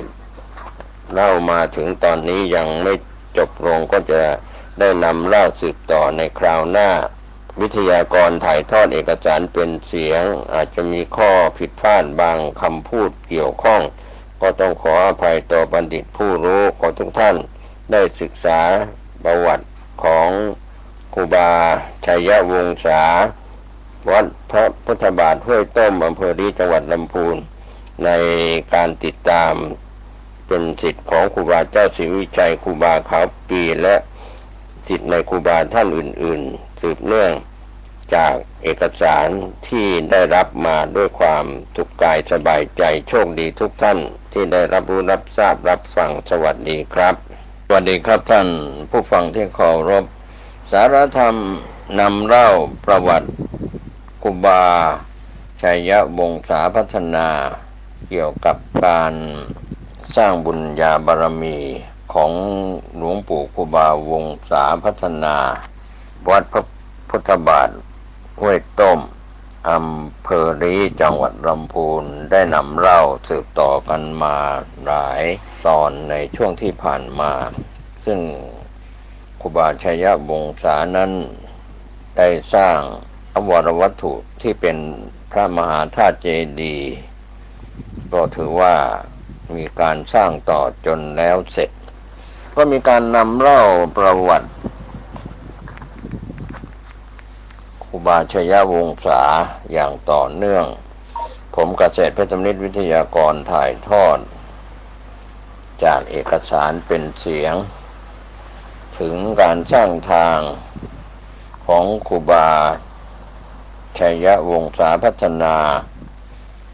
ได้ มาถึงเดือนยี่ออก3 ค่ำวันพฤหัสบดีมีครูบาเจ้าศรีวิชัยและพระชัยวงศาพญาพหลพลพยุหเสนาและหลวงศรีประกาศภายนอกก็มีพ่อเจ้าแก้วนวรัตน์เป็นประธานพากันไปที่ตีนดอยสุเทพลุ่มลงศรีหลวงประกาศมีครูบาเจ้าศรีวิชัยลงมือเริ่มแรกขุดทางขึ้นดอยสุเทพก็นำเล่ามาอย่างต่อเนื่องในการสร้างทางขึ้นดอยสุเทพก็มาถึงครูบาเจ้าศรีวิชัยครูบาอภิชัยยะขาวปีและพระชัยยวงศาในสมัยอดีตก็พาศรัทธาทั้งยางและไตทั่วสารทิศช่วยกันสร้างถนนเส้นนี้ตั้งแต่รุ่มโรงสีหลวงศรีประกาศได้5 เดือน 22 วันถึงตีนบันไดนาคดอยสุเทพ5 เดือนเต็มกับ22 วัน7 โง่เอารถให้ครูบาขี่ขึ้นไปถึงลานสนามตีนดอยสุเทพบันไดนาคแล้วพวกพระและเณรลูกศิษย์ครูบากับหลวงอนุสารสุนทรขุนยุวาและขุนกันอยู่ร่วมกันเป็นขบวนและครูบาอภิชัยยะขาวปีอีกองค์หนึ่งก็อยู่ในขบวนเดียวกันให้ช่างถ่ายรูปหมู่วันนั้นแล้วครูบาเจ้าศรีวิชัยขี่รถเจ๊กโง่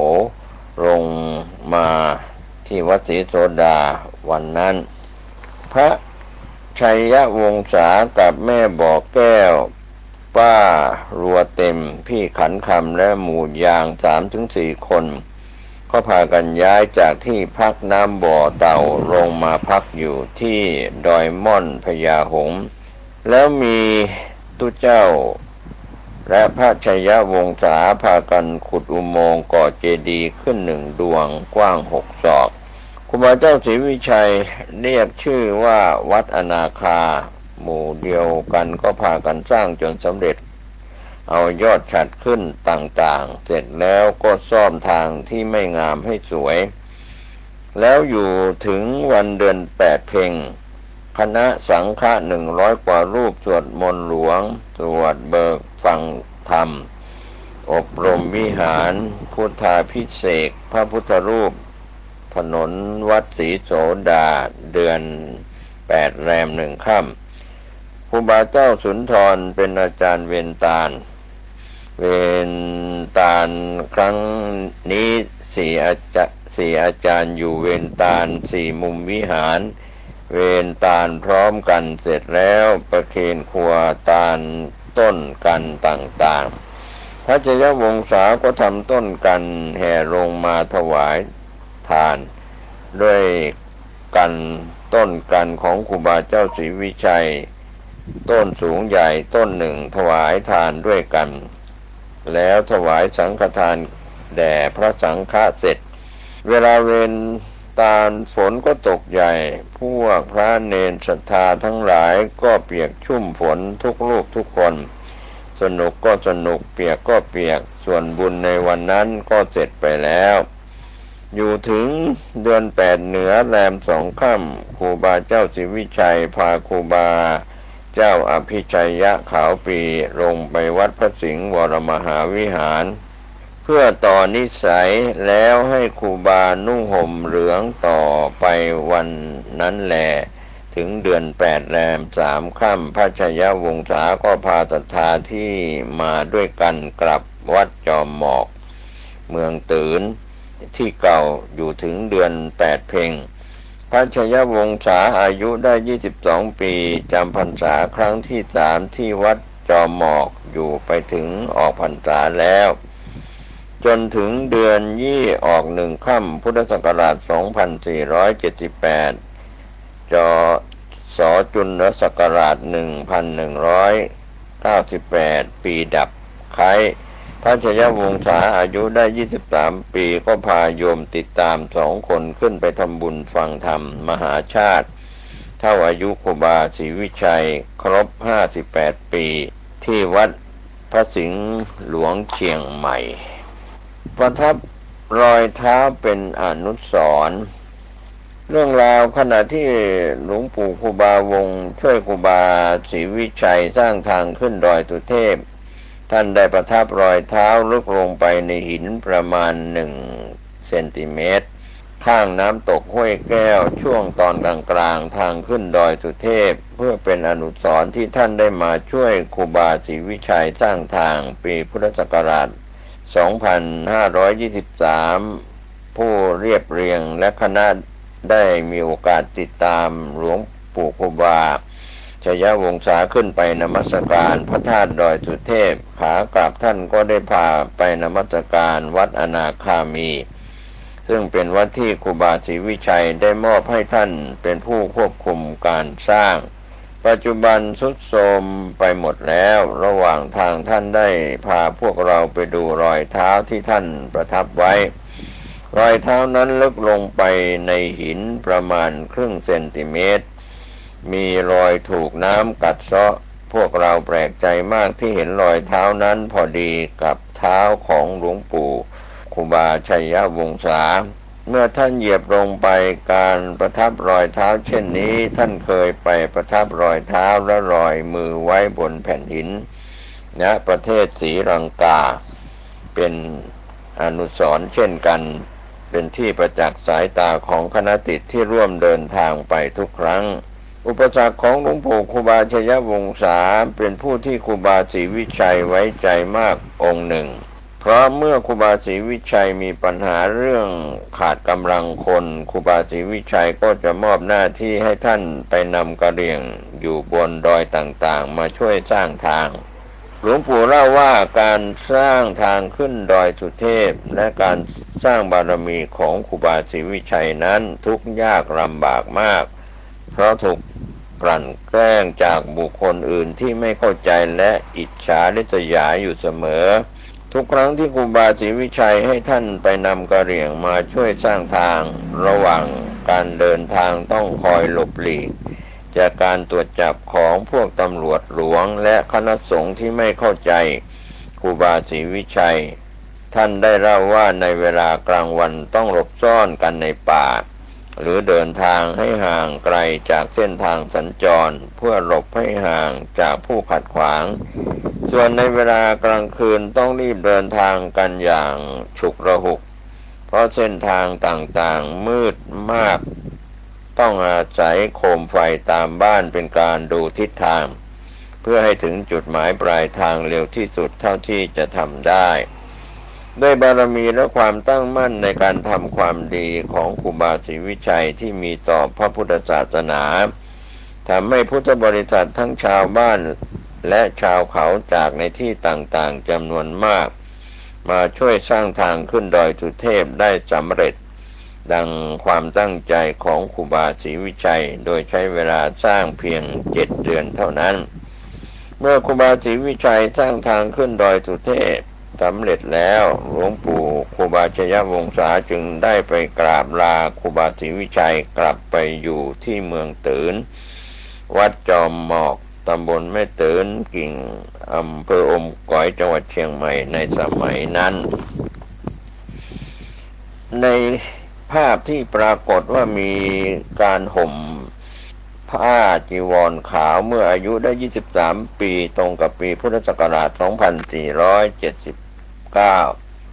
ขณะที่หลวงปู่ครูบาชัยวงศาอยู่วัดจอมหมอกเจ้าคณะตำบลได้มาจับหลวงปู่ชัยวงศา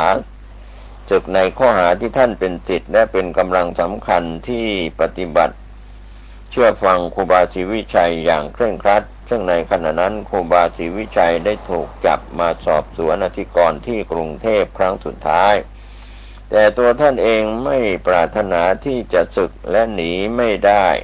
เมื่อทางคณะสงฆ์จะจับท่านศึกให้นุ่งห่มดำหรือแต่งแบบฆราวาสหลวงปู่ครูบาชัยวงศาไม่ยอมเพราะท่านไม่ได้ผิดข้อปฏิบัติของสงฆ์แต่เมื่อคณะสงฆ์ที่ไปจับท่านศึกไม่ให้ห่มเหลืองหลวงปู่ครูบาชัยวงศาจึงหาผ้าขาวมาห่มแบบสงฆ์ เรียนเยี่ยงอย่างครูบาขาวปีวัดผาหนามซึ่งเคยถูกจับศึกไม่ให้ห่มเหลืองในข้อหาเดียวกันในคราวที่ครูบาศรีวิชัยถูกอธิกรณ์ก่อนที่จะสร้างทางขึ้นดอยสุเทพและยึดถือข้อวัดปฏิบัติเหมือนที่เป็นสงฆ์อย่างเดิมก็ได้กล่าวถึงหลวงพ่อครูบาพรหมจักรวัดพระบาทตากผ้าครูบาบุญเทิมและเจ้าคุณราชเจ้าคณะจังหวัดลำพูนองค์กรของวัดจามเทวีได้เล่าให้ฟังว่าในหมู่พระสงฆ์และฆราวาสที่เป็นศิษย์ของครูบาศรีวิชัยก็ยังนับถือหลวงปู่ชัยวงศาเป็นพระสงฆ์เช่นเดิมเพราะการศึกในครั้งนั้นไม่สมบูรณ์ครูบาชัยวงศาไม่ได้กระทำผิดพระวินัยของสงฆ์และในขณะที่ศึกนั้นจิตใจของท่านก็ไม่ยอมรับที่จะศึกก็ยังยึดมั่นว่าตัวเองเป็นพระสงฆ์เหมือนเดิมดังจะเห็นได้จากการที่ท่านยังปฏิบัติข้อวัดพระธรรมวินัยของสงฆ์ทุกประการหลวงปู่ครูบาชัยวงศาเล่าให้ฟังว่าในคราวนั้นลูกศิษย์ลูกหาของครูบาศรีวิชัยระส่ำระสายกันมากบางองค์ก็ถูกจับศึกเป็นฆราวาสบางองค์หนีไปอยู่ที่อื่นบ้างในป่าในเขาบ้างเพื่อไม่ให้ถูกจับศึกรวมตัวกันที่บ้านปางหลังจากที่ครูบาศรีวิชัยพ้นจากอธิกรณ์ครูบาศรีวิชัยได้เดินทางกลับไปยังจังหวัดลำพูนเพื่อไปบูรณะและสร้างวัดบ้านปางอันเป็นวัดบ้านเกิดของท่านหลวงปู่ชัยวงศาและครูบาขาวปีขณะนั้นนุ่งขาวห่มขาวทั้งคู่ตลอดจนลูกศิษย์ที่ถูกจับศึกเป็นฆราวาสและหนีไปในที่ต่างๆก็ได้เดินทางกลับมาช่วยกันสร้างและบูรณะวัดบ้านปาง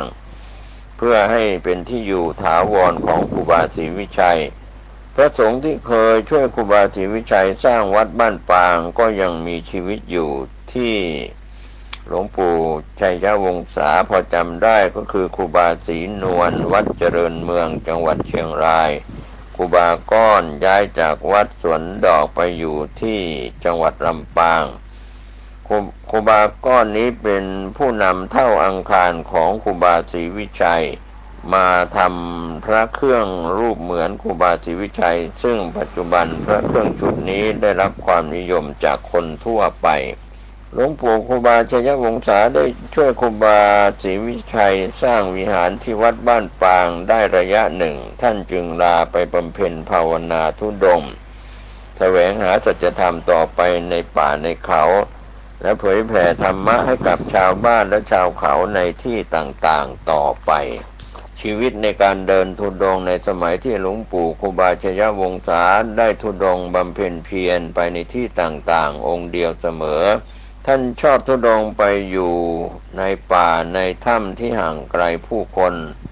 หลวงปู่ครูบาชัยวงศาเล่าว่าในสมัยนั้นการเดินธุดงค์ไม่สะดวกสบายเช่นสมัยนี้เพราะเครื่องอัฐบริขารและก็หาได้ยากมากตามป่าตามเขาก็มีสัตว์ป่าที่ดุร้ายอาศัยกันอย่างมากมายขณะถือธุดงค์ในป่าในเขาก็ต้องอาศัยถ้ำหรือใต้ต้นไม้เป็นที่พักที่ภาวนาเมื่อเจอพายุฝนก็ต้องนั่งแช่อยู่ในน้ำที่ไหลท่วมมาอย่างรวดเร็วเช่นนั้นจนกว่าฝนจะหยุดตกการภาวนาในถ้ำในสมัยก่อนนั้นก็มีสัตว์ป่าอาศัยอยู่มากมายเช่นเสือช้างงูเม่นเหล่านี้เป็นต้นแต่มันไม่เคยมารบกวนหรือสร้างความกังวลใจให้ท่านเลยต่างคนก็ต่างพึ่งพาอาศัยซึ่งกันและกันหลวงปู่ครูบาชัยวงศาเล่าต่อว่าครั้งหนึ่งท่านได้ไปบำเพ็ญภาวนาในถ้ำแห่งหนึ่งที่ตำบลบ้านก้อสมัยนั้นยังเป็นป่าทึบต้นสักแต่ละต้นขนาด3 คนโอบไม่รอบในถ้ำนั้นมีเม่นและช้างอาศัยอยู่บางครั้งก็มีเสือเข้ามาหลบฝนบ่อยครั้งที่กำลังภาวนาทำสมาธิอยู่นั้นพวกมันจะมาจ้องมองด้วยความแปลกใจ ทำให้หลวงปู่ครูบาชยวงศารู้สึกถึงความบริสุทธิ์และความไร้เดียงสาของสัตว์ที่มองดูท่านด้วยท่าทางฉงนสนเท่และนึกถึงคำสั่งสอนขององค์สมเด็จพระสัมมาสัมพุทธเจ้าว่าความไม่เบียดเบียนกันเป็นความสงบสุขอย่างยิ่งหลวงปู่ครูบาชยวงศาบอกว่าพระธุดงค์ในสมัยก่อนต้องผจญอุปสรรคและปัญหาต่างๆมากมายจึงต้องเที่ยวจิตใจและกำลังใจให้เข้มแข็งและแกร่งอยู่เสมอดังนั้นพระธุดงค์รุ่นเก่าจึงเก่งและได้เปรียบกว่าพระสงฆ์ในปัจจุบันทั้งในด้านจิตใจและการปฏิบัติบำเพ็ญภาวนาแต่เสียเปรียบกว่าพระสงฆ์ในยุคนี้ด้านการใฝ่หาความรู้ทางด้านปริยัติเพราะสมัยนี้ความเจริญทำให้ไปไหนมาไหนได้สะดวกรวดเร็วขึ้น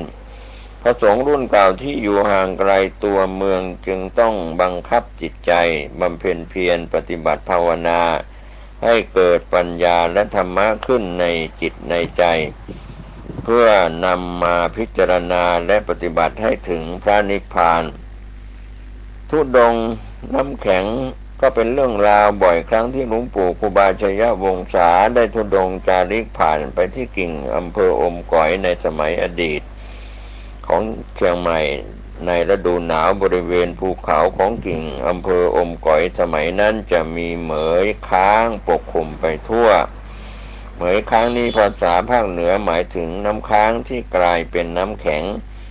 ในบริเวณนี้มีต้นสนขนาดต่างๆขึ้นเต็มไปหมดไม่มีผู้คนอาศัยอยู่เลยเวลาย่ำเดินไปบนพื้นน้ำแข็งขาจะจมลึกลงไปในน้ำแข็งนั้นทำให้เกิดความหนาวเย็นเป็นอันมากเพราะหลวงปู่ครูบาชยวงศานั้นมีแต่ผ้าที่คลองอยู่เพียงชั้นเดียวเท่านั้นโดยเฉพาะเมื่อมีลมพัดผ่านมาหลวงปู่ก็ต้องสั่นสะท้านทุกครั้งหลวงปู่ครูบาชยวงศาเล่าว่าความแห้งแล้งของอากาศและความหนาวเย็นของ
ท่านกำลังรับฟังสถานีวิทยุสาธารณะจังหวัดเชียงใหม่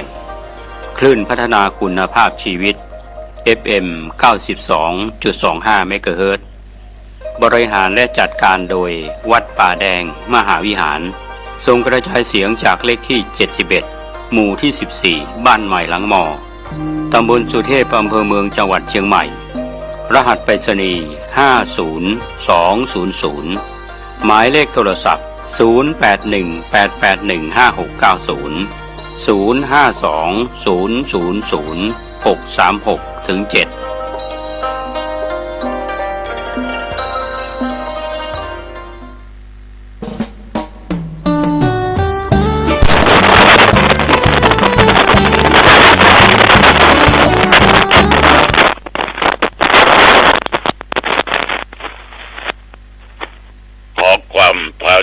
ความเจริญในธรรมความมีอายุวันนะสุขภละจงบังเกิดแก่ญาติแก่โยมท่านผู้ฟังทั้งหลายทุกท่านทุกคนมาพบมาปะกันอีกแล้วในรายการพระกิณกะแห่งธรรมะพบปะกันเป็นประจำในวันเวลาเดียวกันนี้และก็ทางสถานีวิทยุแห่งนี้เป็นเวลา30 นาทีโดยประมาณ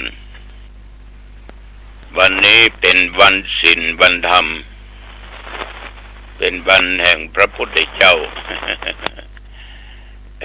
ให้ญาติโยมตั้งใจ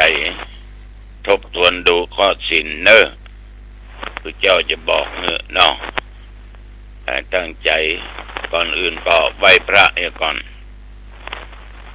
อะระหังสัมมาสัมพุทโธภควาพุทธังภควันตังอภิวาเทมิกราบพระพุทธสวากขาโตภควตาธัมโมธัมมังนัมมัสสามิกราบพระธรรมสุปฏิปันโนภควโตสาวกสังโฆสังฆังนัมมามิกราบพระสงฆ์นะโมตัสสะภะคะวะโตอะระหะโตสัมมาสัมพุทธัสสะนะโมตัสสะภะคะวะโตอะระหะโตสัมมาสัมพุทธัสสะนะโมตัสสะภะคะวะโตอะระหะโตสัมมาสัมพุทธัสสะพุทธังสรณังคัจฉามิธัมมังสรณังคัจฉามิสังฆังสรณังคัจฉามิตุติยัมปิพุทธังสรณังคัจฉามิตุติยัมปิธัมมังสรณังคัจฉามิตุติยัมปิสังฆังสรณังคัจฉามิตติยัมปิพุทธังสรณังคัจฉามิตติยัมปิธัมมังสรณังคัจฉามิตติยัมปิสังฆังสรณังคัจฉามิปานาติปาตาเวระมณีสิกขาปะทังสมาธิยามิขอละเว้นจากการฆ่าสัตว์ตัดชีวิตบัดสัตว์เดรัจฉานสัตว์มนุษย์คือมีเมตตาธรรมกรุณาธรรมต่อสัตว์เนื้ออตินนาตานาเวระมณีสิกขาปะทังสมาธิยามิขอญาติโยมอย่าได้ลักอย่าได้โลภอย่าได้โกงอย่าได้ล่อเลยลวง เอาทรัพย์สินของคนอื่นที่ไม่ใช่ของตัวลักเอามาเป็นของตัวมันบดีเนอมันจะนำความเดือดร้อนให้เกิดขึ้นกาเมสุมิจฉาจาราเวรมณีสิกขาปัตตังสมาติญามิหักผัวหักเมียของตัวเก่าเนอเอาไว้เป็นคู่ชีวิตอันนั้นมันเมียเขาอันนั้นมันผัวเขามันแจ้ของเฮามีแล้วมีสันโดษยินดีในสามีภรรยาของตัวเก่าประเพอใจนอกใจเพราะมันเป็นสิ่งบดีผิดศีลเนอมุสาวาตาเวรมณีสิกขาปัตตังสมาติญามิเว้นจากการกล่าวคำเท็จคำปดคำหยาบคำติฉินนินทากรรมครหาต่างๆแก่คนอื่นเนอเว้นเนี่ยผู้บะตงมันก็เดือดร้อนนะละเว้นเนอเปิ้นก็เป็นทุกข์เอาก็เป็นทุกข์นะบัดดีนะสุลาเมลยะมัจยปมาตฐานาเวรมณีสิกขาปัตตังสมาติญามิละเบนการดื่มเหล้ายาปาปิ้งปาปิ้งนี่กินเตอะเนาะเหล้ายาเนาะสิ่งเสพติดเป็นกัญชาเอโรอีนยามาอันนี้ก็เวนเนี่ยมันขาดสตินะเต้าดูข่าวดูฟังเหนือฟังใต้ฆ่ากันตายทั้งวันก็มาจากสาเหตุอันเนี้ยลูกหน้ามืดฆ่าแม่ฆ่าพ่อข่มเหงแม่กับอันเนี้ยเป็นบ้าเป็นคลั่งไปพี่น้องฆ่าฟันกันมิตรแก้วสหายกาฆ่ากัน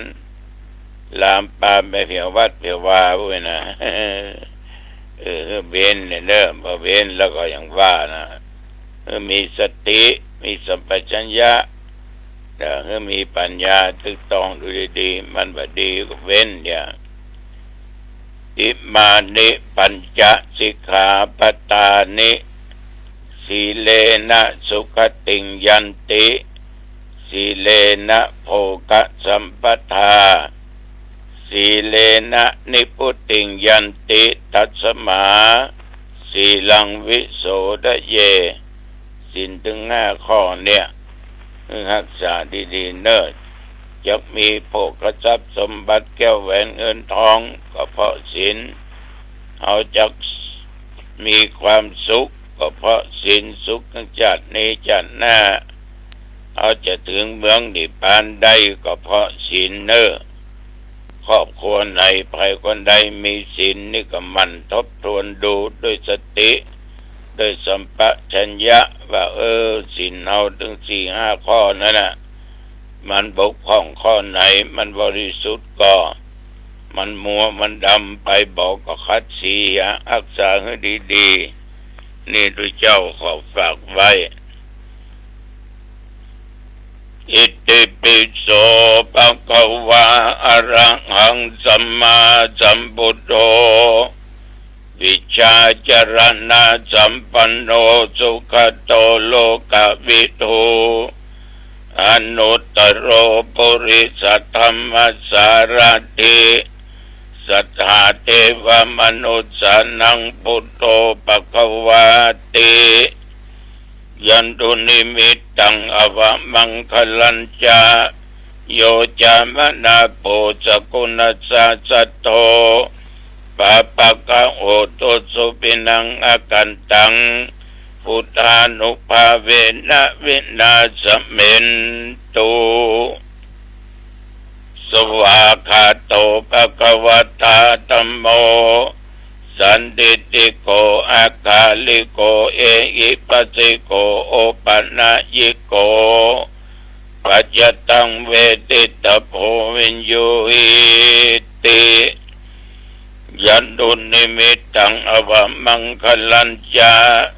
โยจะมนาโพสกุณสัสสะโทปาปะกังโอโตสุปินังกันตังธัมมานุภาเวนะวินาศเมนตุสุปฏิปันโนภะคะวะโตสาวกสังโฆ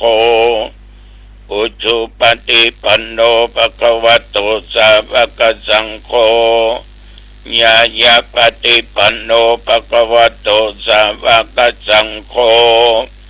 สามีจิปฏิปันโนภะคะวะโตสาวกสังโฆยะติตังจัตตาริปุริสยุคานิอัตถปุริสปุคลาเอสะภะคะวะโตสาวกสังโฆอาหุนายโยปะหุนายโยทักขินายโยอัญชลีกรณีโยอนุตตรังปุญญเกตังโลกัสสาติยันตุนิมิตตังอวมังคลัญจาโยจะมนาโพสกุณสัสสะโทปัปปะกังโอโตสุปินัง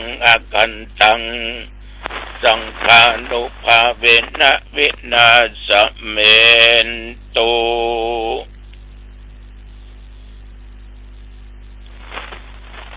ยะโตอังภาคินีอริยยะชาติยาชาโตนาภิชานามิสันจิจะปนังชีวิตาโวโลเปตวาเตนะสัจเจนะโสติเตโอตุโสติกัปปัสสะ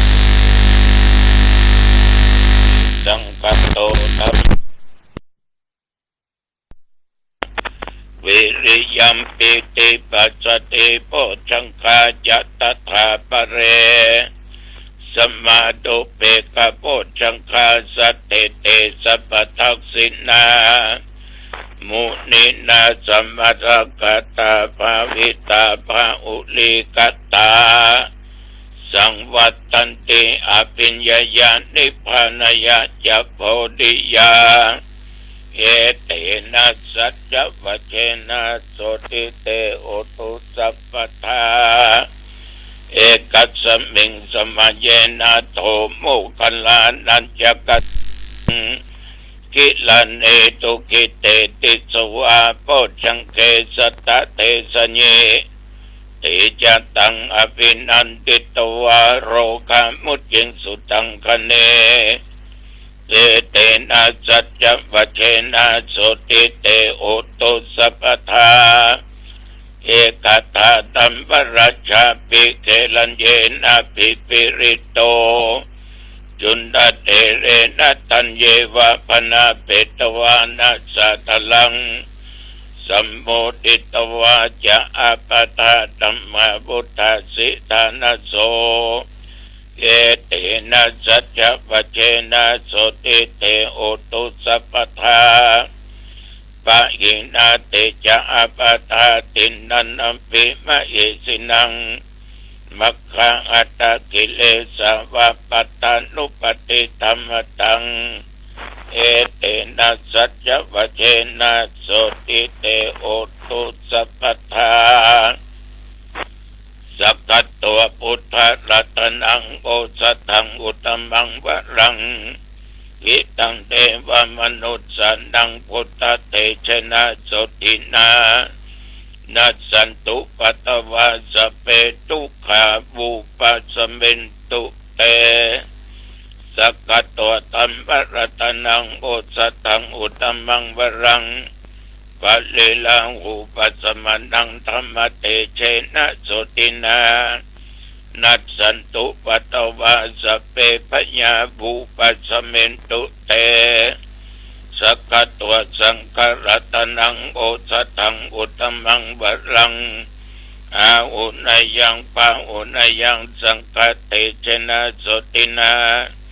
นัสสันตุปัตตวาสเปโรกาบุปัสเมนตุเตน นาติเมสรณังอัญญังพุทโธเมสรณังวรังเอเตนะสัจจะวเจนะโหตุเตชยมังคลังนาติเมสรณังอัญญังธัมโมเมสรณังวรังเอเตนะสัจจะวเจนะโหตุเตชยมังคลังนาติเมสรณังอัญญังสังโฆเมสรณังวรังเอเตนะสัจจะวเจนะโหตุเตชยมังคลังภวตุสัพพมังคลังรักขันตุสัพพเทวตาสัพพพุทธานุภาเวนะสัทธาโสติปวันตุเตภวตุสัพพมังคลังรักขันตุสัพพเทวตาสัพพธรรมานุภาเวนะสัทธาโสติปวันตุเตภวตุสัพพมังคลังรักขันตุสัพพเทวตาสัพพสังฆานุภาเวนะสัทธาโสติปวันตุเตบทสวดต่ออายุเนิ่งอัตติอุณอัสสะเวจัยโยธัมโมโลเกอนุตตโรสัพพสัตตะเอตัตตายะ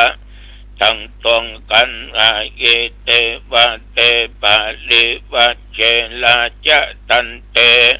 อามนุสิกิปะวะเกภยะเกนะเกวิเศปุเตอากาละมะระเนนะวะสัพพะสัมมามาระนะมุตตัวสัพเพตัวกาละมะเลตังตัสสิวะอนุภาเวนะโหตุเตโวสุขิสัทธา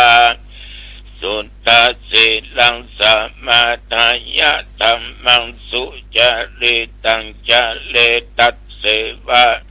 อนุภาเวนะโหตุเตโวสุขิสัทธาลิกิตังจินติตังปูจังธรนังปะจานังกะลุง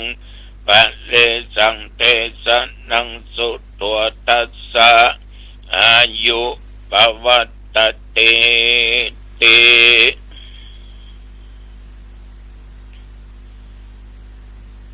โดยบทพุทธานุภาพธรรมานุภาพสังฆานุภาพบทสาธยายมนต์พุทธังคะปริตยันตุนิมิตตังสกตัวนัตติเมภวตุสัพอติอุณสสะวิจโยมนต์พระคาถาเหล่านี้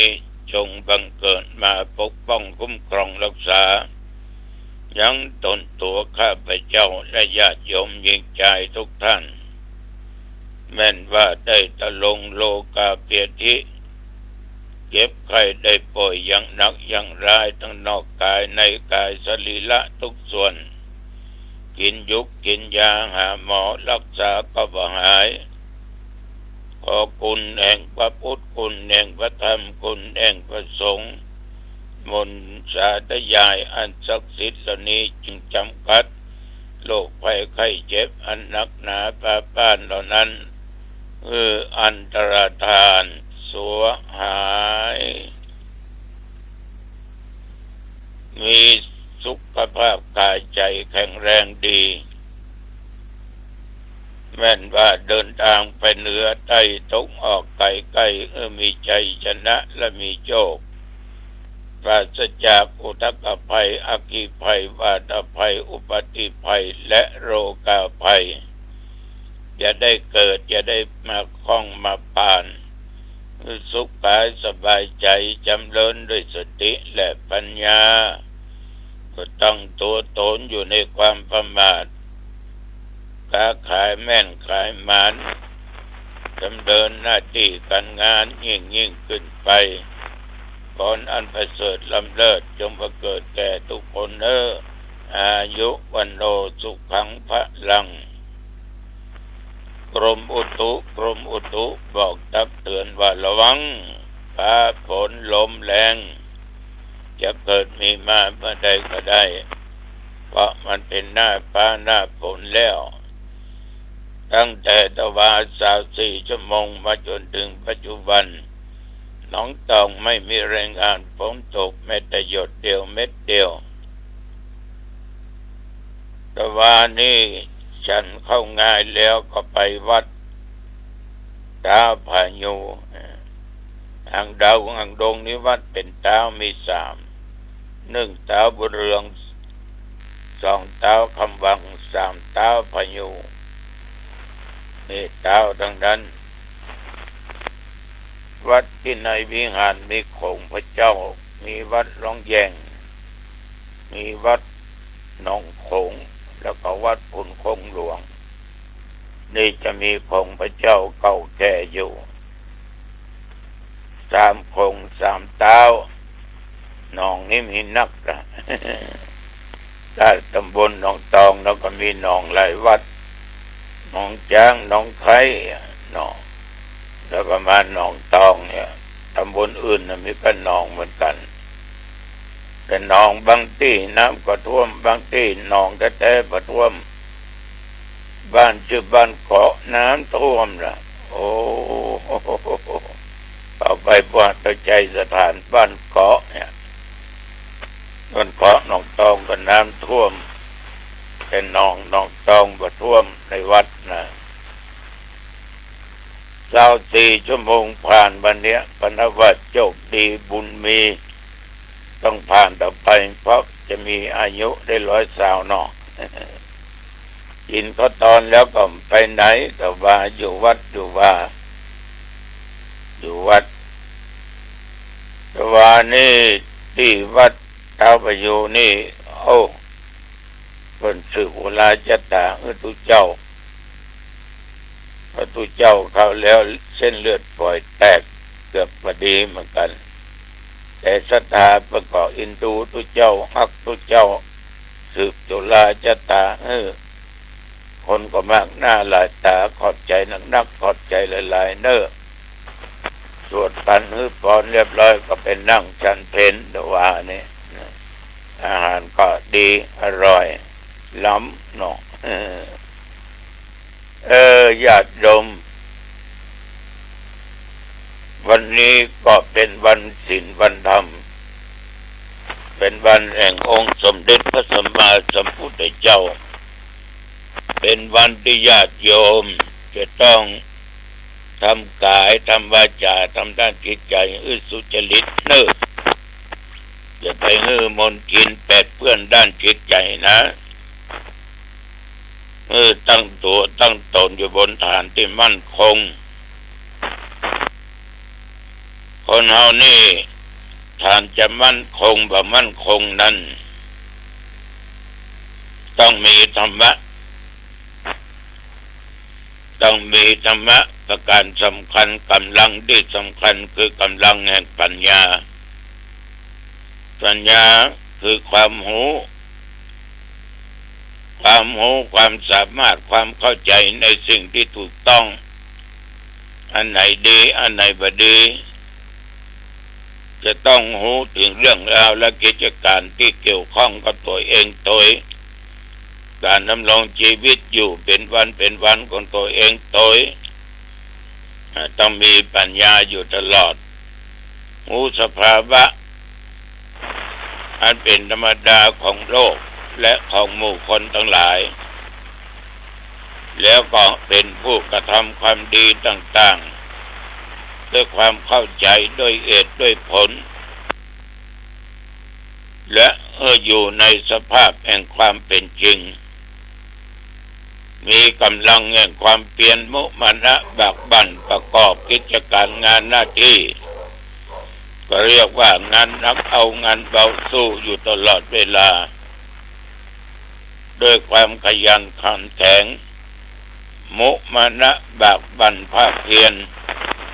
มีความพยายามบ่ทอดทิ้งหรือบ่ย่อหย่อนท้อถอย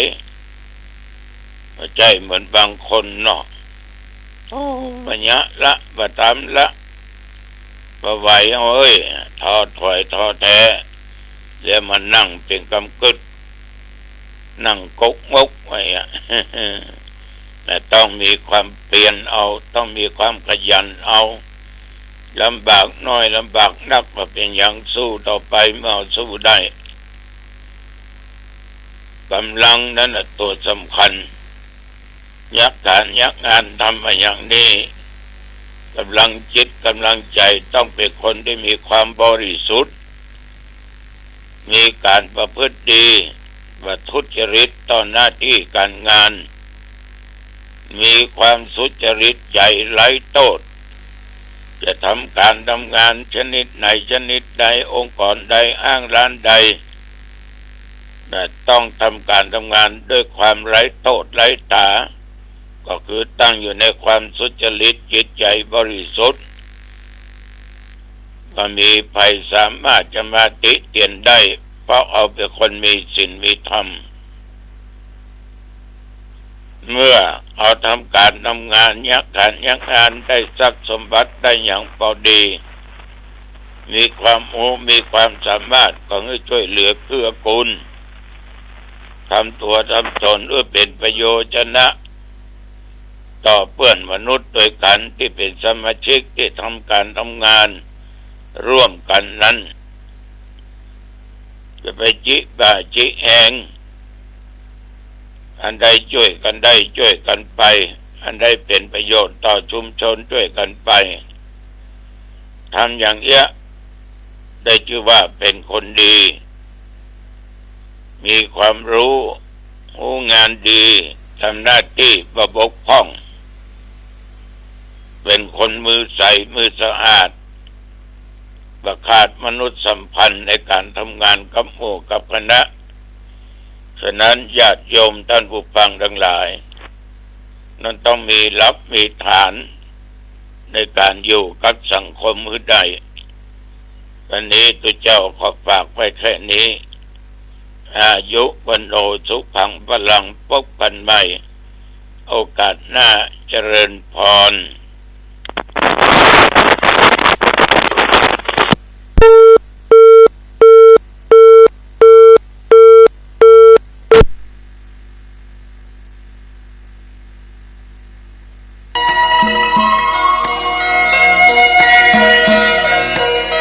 สารเพื่อการประชาสัมพันธ์โครงการปรับภูมิทัศน์และพัฒนาปรับพื้นที่รอบโบสถ์วัดป่าแดงมหาวิหารมติคณะกรรมการบริหารวัดป่าแดงมหาวิหารครั้งที่ 4/2567 ได้เห็นชอบและอนุมัติให้ดำเนิน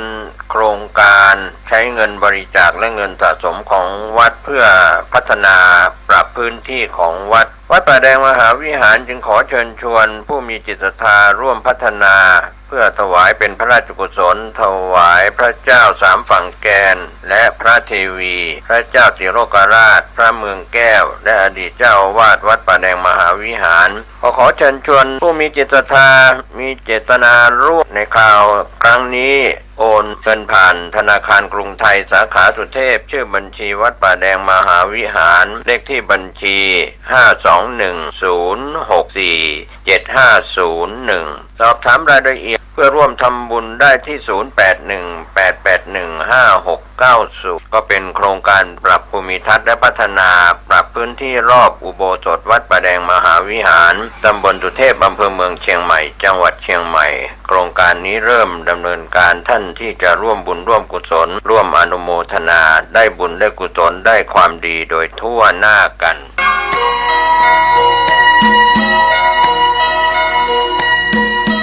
โบราณว่าไว้ลักษณะของคนที่มีบุญเก่ามาเกิดสังเกตได้ง่ายๆจากสิ่งเหล่านี้และถ้าคุณมีมากกว่า1ข้อคุณก็คือคนที่มีบุญเก่าติดตัวมาจากอดีต 1. คนที่มีอายุยืนเพราะในอดีตไม่ทำร้ายใครไม่ทำร้ายสิ่งมีชีวิตทั้งหลายผลบุญก็เลยส่งผลมายังปัจจุบันทำให้อายุยืนยาวกว่าใครๆ 2. คนที่มีพลานามัยสมบูรณ์เพราะในอดีตนั้นคนเหล่านี้มักจะให้ทานด้วยข้าวปลาอาหารมากมายในชาตินี้ก็เลยมีสุขภาพที่ดีกินข้าวได้อิ่มนอนหลับได้อย่างสบาย 3. คนที่มีผิวพรรณดี เพราะในอดีตนั้นได้รักษาศีลและให้ทานด้วยเสื้อผ้าเครื่องนุ่งห่มในชาตินี้ก็เลยมีผิวพรรณที่เปล่งปลั่งสดใสรูปงามกว่าใครๆ 4. คนที่ไม่เจ็บไม่ป่วยเพราะในอดีตนั้นไม่รังแกใครไม่ยุ่งเรื่องของใครไม่ทำสิ่งไม่ดีกับคนอื่นในชาตินี้ก็เลยมีร่างกายที่ดีและสมบูรณ์ครบ 32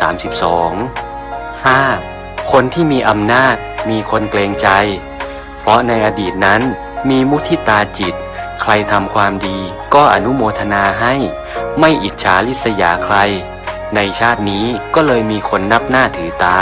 มีอำนาจมีบริวารมากมาย 6. คนที่ฉลาดและมีสติปัญญาเป็นเลิศเพราะในอดีตคบแต่คนมีความรู้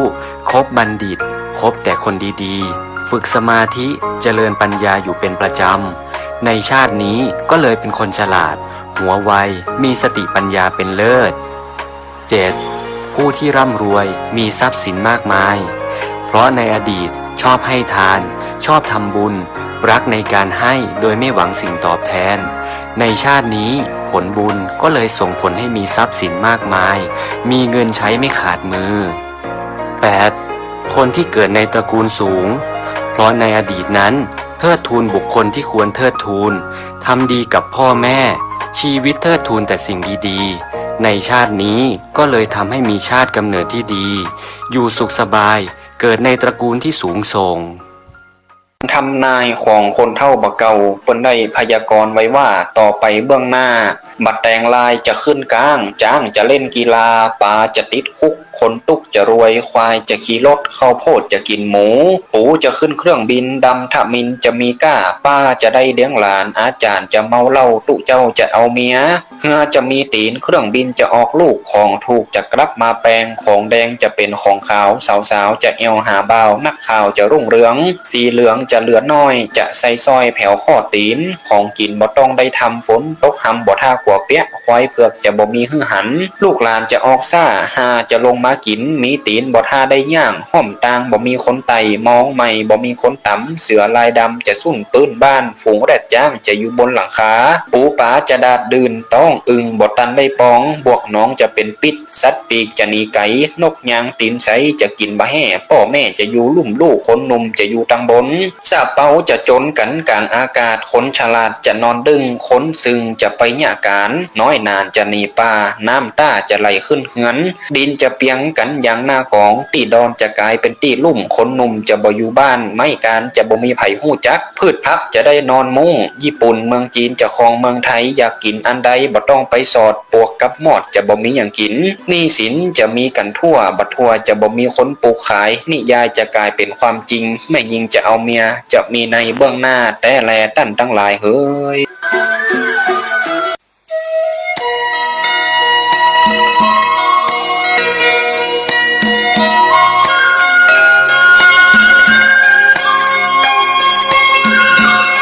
วันนี้ผมเกษตรเพชรสำริดวิทยากรได้รับปริศนาธรรมที่กล่าวไว้เป็นประโยชน์ต่อท่านผู้ฟังผู้เป็นบัณฑิตเป็นปราชญ์ที่ควรรู้ทั้งหญิงทั้งชายทั้งเด็กทั้งผู้ใหญ่ทั้งมนุษย์ที่เป็นเทวบุตรเทวดาอินพรหมยมยักษ์ก็นำสืบทอดถ่ายทอดกันให้เราได้รับรู้รับทราบกันวันนี้และวันหน้าคำสอนคำเตือนโบราณอาจารย์บัณฑิตว่าปริศนาธรรมข้อแรกทองแท่งจะไร้ค่าก็มีความหมายว่าพระธรรมคำสอนของพระพุทธเจ้าจะมีคนสนใจศึกษาก็เหลือน้อยเต็มทีผู้คนจะไม่เห็นคุณค่า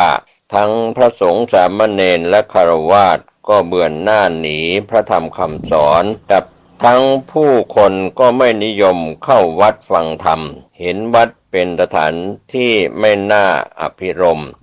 เข้าวัดเพื่อไปเที่ยวแต่ไม่เห็นเนื้อแท้ของทองคำส่วนปริศนาข้อที่สองพระปฏิมาเป็นกากปุกก็มีความหมายในยุคปัจจุบันและในอนาคตว่าผู้คนจะมองว่าเป็นเพียงรูปเคารพเป็นเพียงอิฐหินดินปูน เป็นของประดับเริ่มไม่เคารพพระพุทธรูปและเริ่มเสื่อมศรัทธาในพระพุทธศาสนามากขึ้นกับทั้งมองว่าเป็นแค่วัตถุสิ่งของปริศนาข้อที่3ปรากเปลื้อนจะเพิ่มพูนก็มีความหมายในปัจจุบันและอนาคตว่าความชั่วเลวทรามของผู้คนและความมีมิจฉาทิฏฐิความเห็นผิดจะเริ่มลุกลามแผ่ขยายมากขึ้นกับทั้งความหยาบกระด้างและความมีนิสัยเถื่อน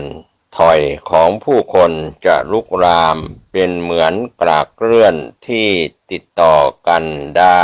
จากพฤติกรรมเรียนแบบกันจะปรากฏให้เห็นจนดาดเดินไปทุกแห่งปริศนาธรรมข้อที่4พระพิรุณจะซบเซาก็จะเป็นเหตุการณ์เกิดขึ้นในปัจจุบันและในอนาคตว่าน้ำจิตน้ำใจของผู้คนในสังคมจะเหือดแห้งมากขึ้นจะมีแต่ความเห็นแก่ตัว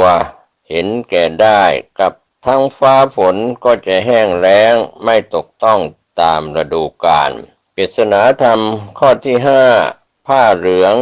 จะโดนย่ำก็มีความหมายว่าผู้คนในปัจจุบันและในอนาคตนั้นผู้คนจะไม่กลัวบาปกลัวกรรมเมามันกับการติเตียนดูหมิ่นดูแคลนพระสงฆ์กับทั้งพระสงฆ์สามเณรก็ไม่ตั้งอยู่ในศีลธรรมไม่เคารพรักธรรมนิยมใช้ผ้าเหลืองแสวงหาลาภจะหาผู้มีศีลมีธรรมก็เหลือน้อยปริศนาธรรมข้อที่6ตะกรวดดำจะเป็นเจ้าก็มีความหมายว่าคนในปัจจุบันและในอนาคตคนในตระกูลต่ำคนมีจิตใจต่ำทรามเมื่อเป็นใหญ่ครองอำนาจก็จะหลงในอำนาจหลงในอ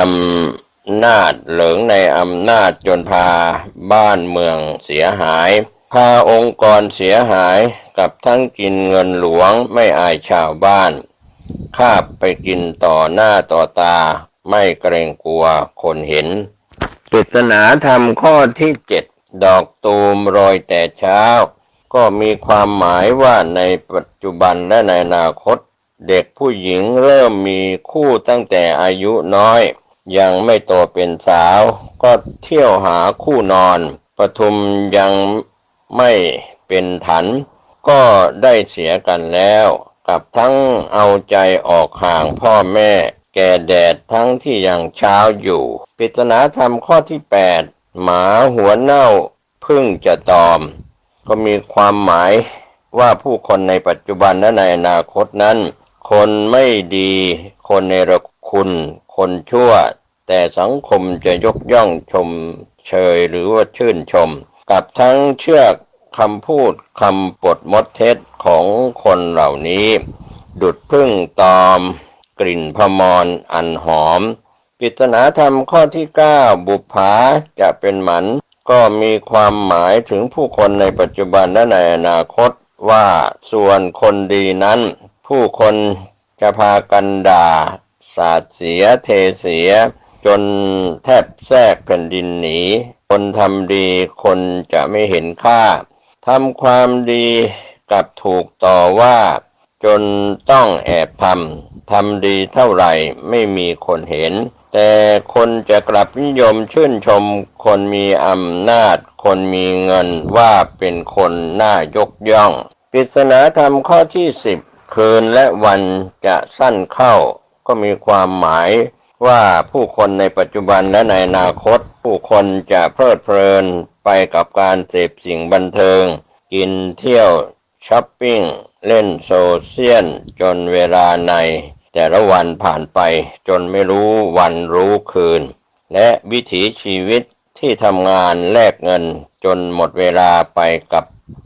การงานไม่มีเวลาพูดคุยกับใครในครอบครัวเวลาในครอบครัวก็จะสั้นลงไปด้วยปริศนาธรรมข้อที่11นกน้อยจะลืมเหย้าก็มีความหมายถึงผู้คนทั้งหญิงชายทั้งเด็กทั้งผู้ใหญ่โดยเฉพาะคนรุ่นใหม่ในปัจจุบันและในอนาคตก็ตามคนรุ่นใหม่เด็กรุ่นใหม่คนสมัยใหม่ จะลืมพ่อลืมแม่และลืมบ้านเกิดเมืองนอนของตนกับทั้งลืมวัฒนธรรมประเพณีของตนรากเหง้าของตนปริศนาธรรมข้อที่12โคถึกเท่าจะวังเวงก็มีความหมายถึงหญิงชายในปัจจุบันและในอนาคตพูดถึงคนเฒ่าคนแก่จะถูกทอดทิ้งให้อยู่ตามลำพังขาดลูกหลานดูแลเหล่านี้ล้วนแล้วแต่เป็นปริศนาธรรมทั้ง12ข้อขยายเนื้อความจะเกิดเหตุการณ์ในปัจจุบันและในอนาคตข้อแรกทองแท่งจะไร้ค่าข้อที่2พระปฏิมาเป็นกากปูนข้อที่3กราบเกลื่อนจะเพิ่มพูนข้อที่4พระพิรุณจะซบเซาข้อที่5ผ้าเหลืองจะโดนย่ำข้อที่6ตะกรวดดำจะเป็นเจ้าข้อที่7ดอกตูมโรยแต่เช้าข้อที่8หมาหัวเน่าพึ่งจะตอมข้อที่9บุปผาจะเป็นหมันข้อที่10คืนละวันจะสั้นเข้าข้อที่11นกน้อยจะลืมเหย้าข้อที่12โคถึกเท่าจะวังเวงก็เป็นเรื่องราวที่เราได้เห็นได้ฟังปราชญ์บัณฑิตจากโบราณจนถึงปัจจุบันและจะต่อเนื่องไปในอนาคตปริศนาธรรมเหล่านี้นำมาถ่ายทอดเพื่อให้ท่านผู้ฟังได้รู้ได้เข้าใจจะปรับเปลี่ยนและรู้เท่าทันเหตุการณ์ทั้งในปัจจุบันและในอนาคตอย่างไรขอความเป็นสิริมงคลจากการเข้าใจปริศนาธรรมและปรับตัวปรับกายปรับใจปรับความประพฤติโชคดีมีสุขทุกรูปทุกนามสวัสดีครับท่านผู้ฟังที่เคารพวันนี้มีแง่คิดชวนท่านคิดพิจารณาตามหลักวงการแพทย์ผมเกษตรเพื่อจำริดบรรณาธิการข่าวก้าวหน้านิวมีเรื่องที่นำมาเสนอเป็นข้อคิดว่า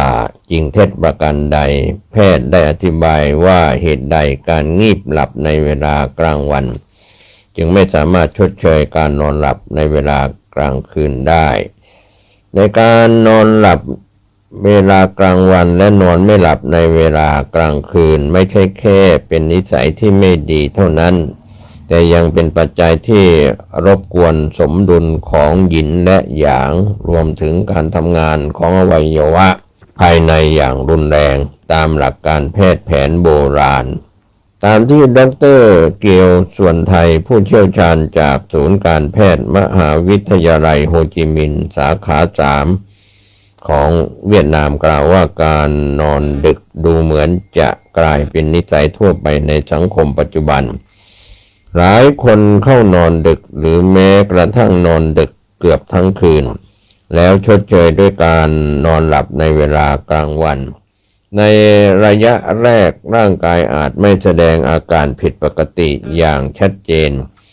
แต่เมื่อเวลาผ่านไปความเหนื่อยล้าเรื้อรังสมาธิลดลงปัญหาการนอนหลับ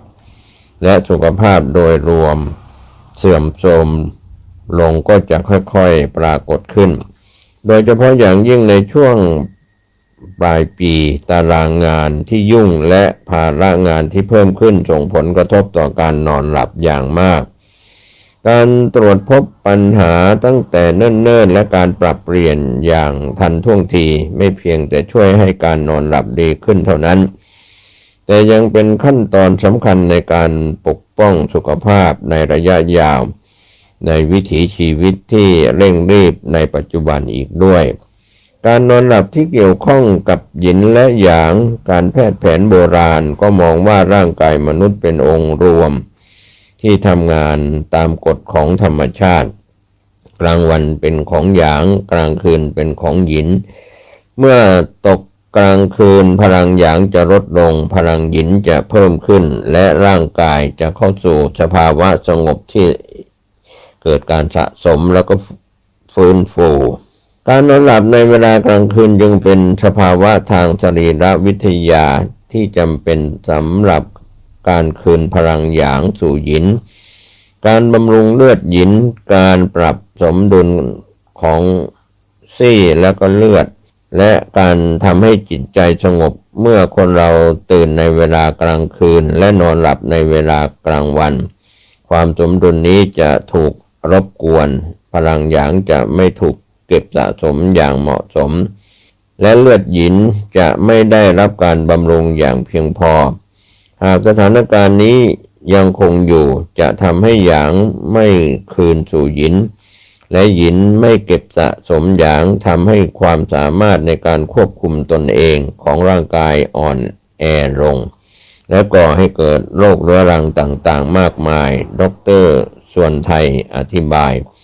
ผลกระทบของพฤติกรรมการนอนหลับในเวลากลางวันและการตื่นในเวลากลางคืนต่ออวัยวะภายในวงจรการนอนหลับและการตื่นมีความสัมพันธ์อย่างใกล้ชิดกับหัวใจตับม้ามและไตเมื่อจังหวะนี้ถูกรบกวนการทำงานของอวัยวะเหล่านี้ก็จะได้รับผลกระทบตามลำดับผ่านกลไกเฉพาะต่างๆผลกระทบต่อจิตใจเป็นอวัยวะที่ควบคุมจิตวิญญาณเกี่ยวข้องโดยตรงกับสติสัมปชัญญะสภาวะทางจิตและการนอนหลับเมื่อคนเรานอนหลับตรงเวลาในตอนกลางคืนจิตใจจะสงบการไหลเวียนโลหิตเป็นปกติและจิตวิญญาณก็มีที่พักผ่อนการนอนดึกเป็นเวลานานจะขัดขวางไม่ให้ร่างกายเข้าสู่สภาวะสงบที่จำเป็นส่งผลให้พลังงานของหัวใจลดลงและสารอาหารของจิตวิญญาณลดลงตามไปด้วยในทางคลินิกผู้ป่วยมักมีอาการใจสั่นวิตกกังวลอารมณ์แปรปรวนนอนหลับยากหรือนอนหลับไม่สนิทและฝันร้ายบ่อยครั้งอาการเหล่านี้เป็นอาการของ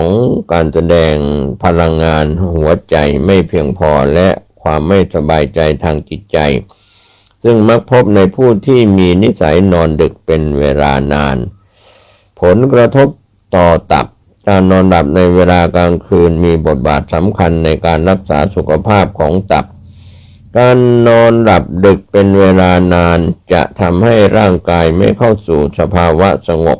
และเลือดจะไม่ไหลกลับสู่ตับอย่างเพียงพอในทางคลินิกผู้ป่วยมักจะหงุดหงิดง่ายรำคาญใจ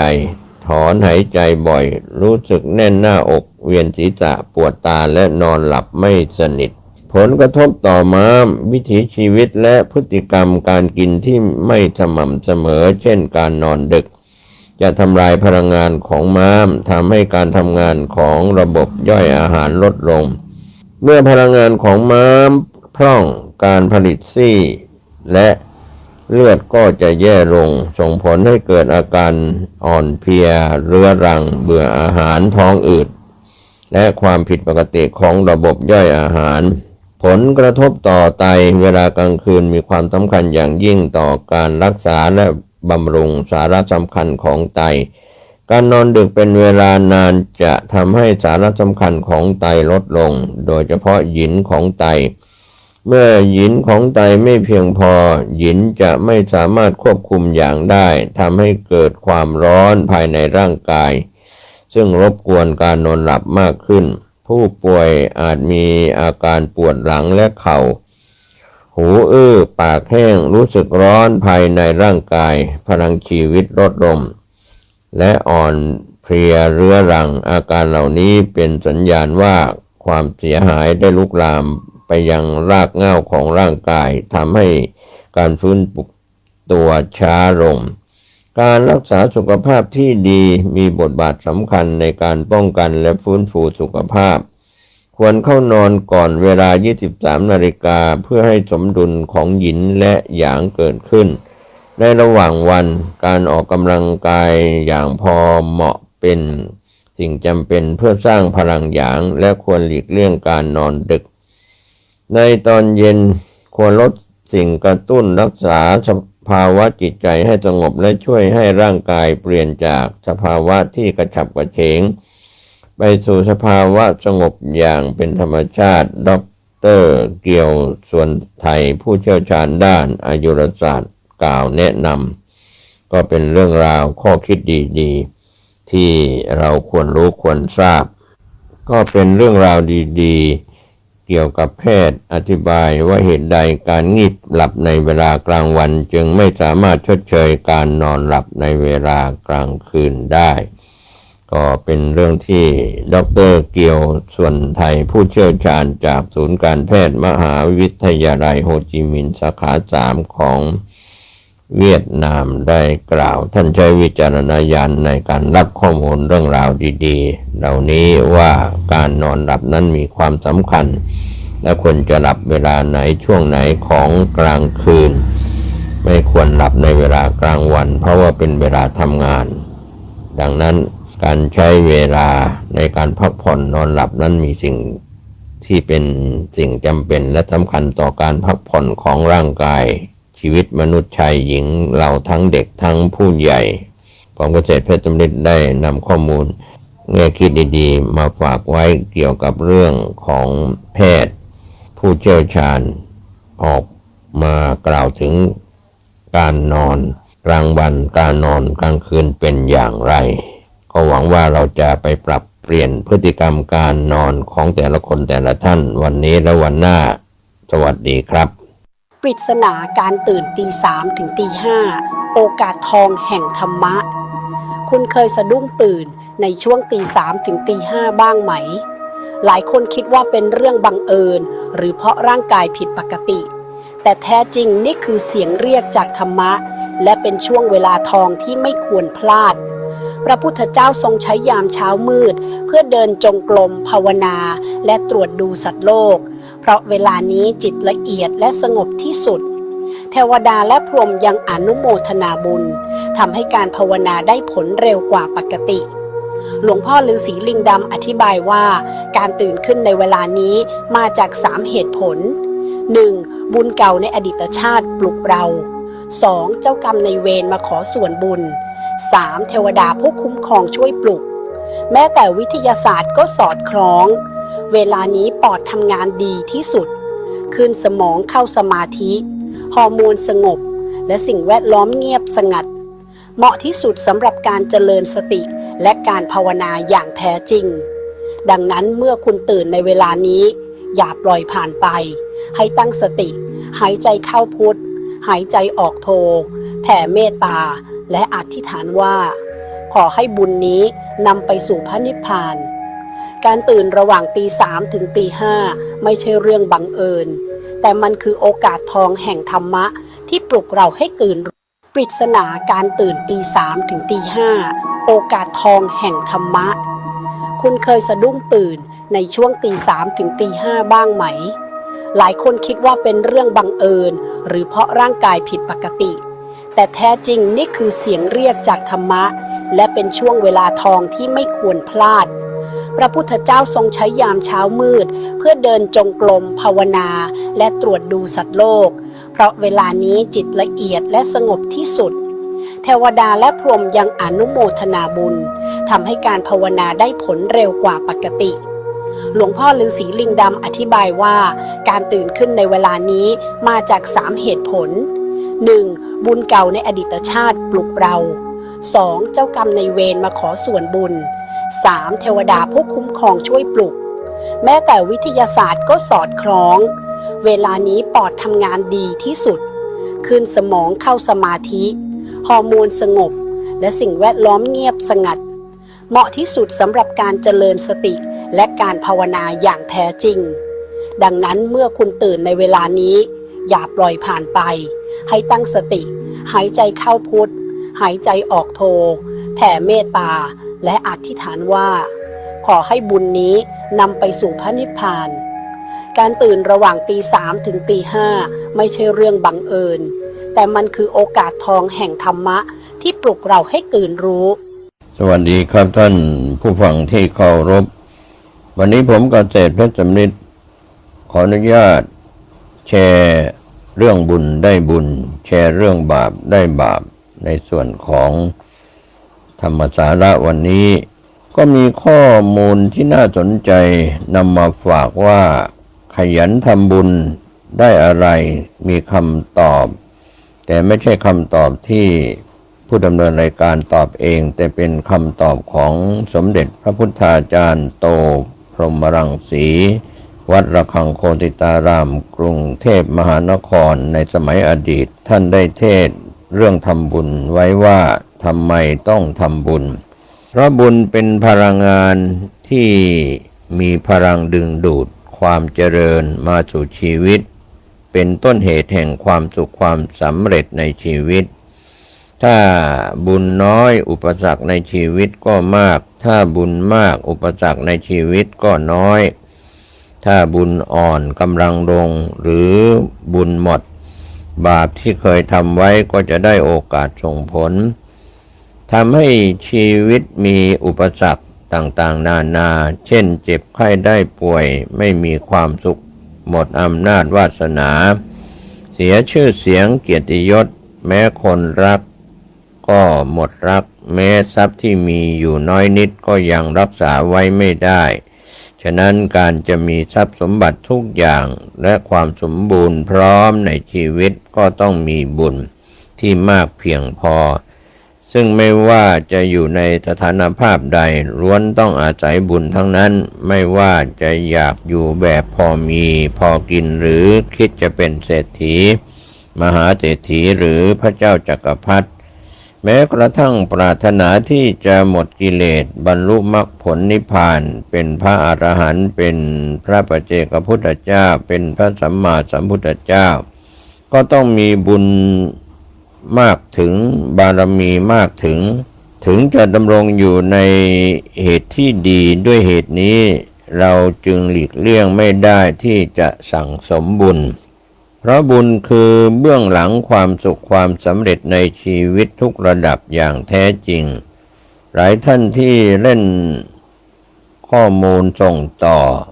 เรื่องบุญก็จะได้บุญและทานที่มีบังเกิดขึ้นในการส่งต่อเรื่องบุญก็ขอให้เป็นอภิมหาบุญขอให้ผู้ที่ส่งต่อมีความสุขมีความเจริญรุ่งเรืองร่ำรวยมีความสุขกายสบายใจมีสุขภาพดีไม่เจ็บไม่จนปรารถนาสิ่งใดสมความปรารถนาทุกๆประการขอให้ผลบุญนั้นเห็นผลทันตาด้วยเทินสาธุรักใครก็ส่งต่อข้อความที่เกี่ยวกับเรื่องบุญจิตของผู้มีบุญมากข้อแรก1ไม่บ่นถ้ามีบุญแล้วผลแห่งบุญนั้นก็จะแปลสภาพให้เป็นปัญญาทำให้ยอมรับต่อความเป็นจริงของชีวิตทำให้รู้เห็นและเข้าใจถึงระดับวาสนาของตนและบุคคลอื่นความเป็นไปของชีวิตนั้นขึ้นตรงต่ออำนาจบุญกรรมที่ทำไว้บ่นไปก็แค่นั้นเองที่ได้มาที่มีอยู่ที่เสียใจที่ไม่ได้ดั่งใจทุกสิ่งทุกอย่างนั้นมันคือผลแห่งกรรมอันเป็นสมบัติของเราเองข้อที่2ไม่กลัวเมื่อมีบุญแล้วผลแห่งบุญนั้นก็จะแปลสภาพให้เป็นความเข้มแข็งกล้าหาญตามกำลังของบุญญาฤทธิ์ทำให้ไม่หวั่นไหวต่ออุปสรรคและปัญหาที่จะเกิดขึ้นเพราะความมั่นใจนี่เองในความเป็นผู้บริสุทธิ์ความเป็นผู้มีบุญของตนเมื่อจะคิดจะทำอะไรลงไปล้วนมีกำลังของบุญมารองรับทั้งหมดทั้งสิ้นข้อที่3ไม่ทำชั่วเมื่อมีบุญแล้วผลแห่งบุญนั้นก็จะแปลสภาพเป็นตัวควบคุมบริหารจัดการตามกำลังของบุญญาฤทธิ์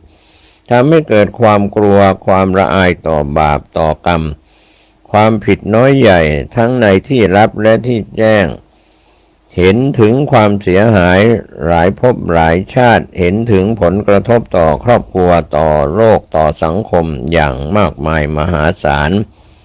ข้อที่4ไม่คิดมากเมื่อมีบุญแล้วผลแห่งบุญนั้นก็จะแปลสภาพให้เป็นความสะอาดความสว่างความสงบตามกำลังของบุญญาฤทธิ์ทำให้เกิดพลังแห่งความสงบแห่งจิตใจไม่ฟุ้งซ่านรำคาญใจไม่คิดเป็นทุกข์ความคิดทุกความคิดล้วนนำมาซึ่งความเบิกบานกายใจไม่คิดเบิกความทุกข์มาใช้ก่อน5รอได้ คอยได้เมื่อมีบุญแล้วผลแห่งบุญนั้นก็จะแปรสภาพให้เป็นความใจเย็นมีความยืดหยุ่นตามกำลังของบุญญาฤทธิ์ไม่ใจร้อนใจเร็วเห็นถึงจังหวะและโอกาสของชีวิตข้อที่ 6 อดได้ทนได้เมื่อมีบุญแล้วผลแห่งบุญนั้นก็จะแปรสภาพให้เป็นพลังงานเข้มแข็งตามกำลังของบุญญาฤทธิ์ทำให้ความอดทนเป็นหนึ่งเป็นเลิศมีความคิดที่ไม่หวั่นไหวเห็นความสำเร็จทุกชนิดมาจากความอดทนอย่างมีความสุข 7 สงบได้เย็นได้เมื่อมีบุญแล้วผลแห่งบุญนั้นก็จะเป็นสภาพให้เป็นคนที่สงบได้เย็นได้ตามกำลังของบุญญาฤทธิ์ไม่เป็นคนที่ร้อนรนกระวนกระวายสับสายวุ่นวายในสิ่งที่ไม่เป็นสาระในสิ่งที่กำลังจะเกิดขึ้นแม้จะตกอยู่ในเหตุการณ์ที่เลวร้ายก็ทำใจได้เหมือนไม่มีอะไรเกิดขึ้น 8 ปล่อยได้วางได้เมื่อมีบุญแล้วผลแห่งบุญนั้นก็จะแปรสภาพให้เป็นคนที่รู้จักการละการวางตามกำลังของบุญญาฤทธิ์ไม่เป็นคนที่แบกทุกอย่างที่ขวางหน้ายึดทุกอย่างที่เกิดขึ้น 9 รู้ได้ตื่นได้และเบิกบานได้เมื่อมีบุญแล้วผลแห่งบุญนั้นก็จะแปรสภาพให้เป็นความรู้ตื่นเบิกบานตามกำลังของบุญญาฤทธิ์เป็นผู้รู้ต่อความเป็นจริงของชีวิตไม่ปล่อยชีวิตให้ตกไปในกระแสของความโลภความโกรธความหลงจิตใจก็มีความเป็นอิสระเต็มที่ทุกวันทุกเวลาทุกนาทีก็เป็นคำสอนที่มีเรื่องราวดีๆนำมาฝากทุกคนต่างรู้กันอยู่แล้วว่าการออกกำลังกายมีประโยชน์ต่อร่างกายและสุขภาพของเราแต่การออกกำลังกายสม่ำเสมอนั้นสิ่งที่จำเป็นที่สุดคือวินัยและเจ้าสิ่งนี้อาจเป็นเรื่องยากของใครหลายคนรู้หรือไม่ว่าเพียงเดินเพิ่มวันละ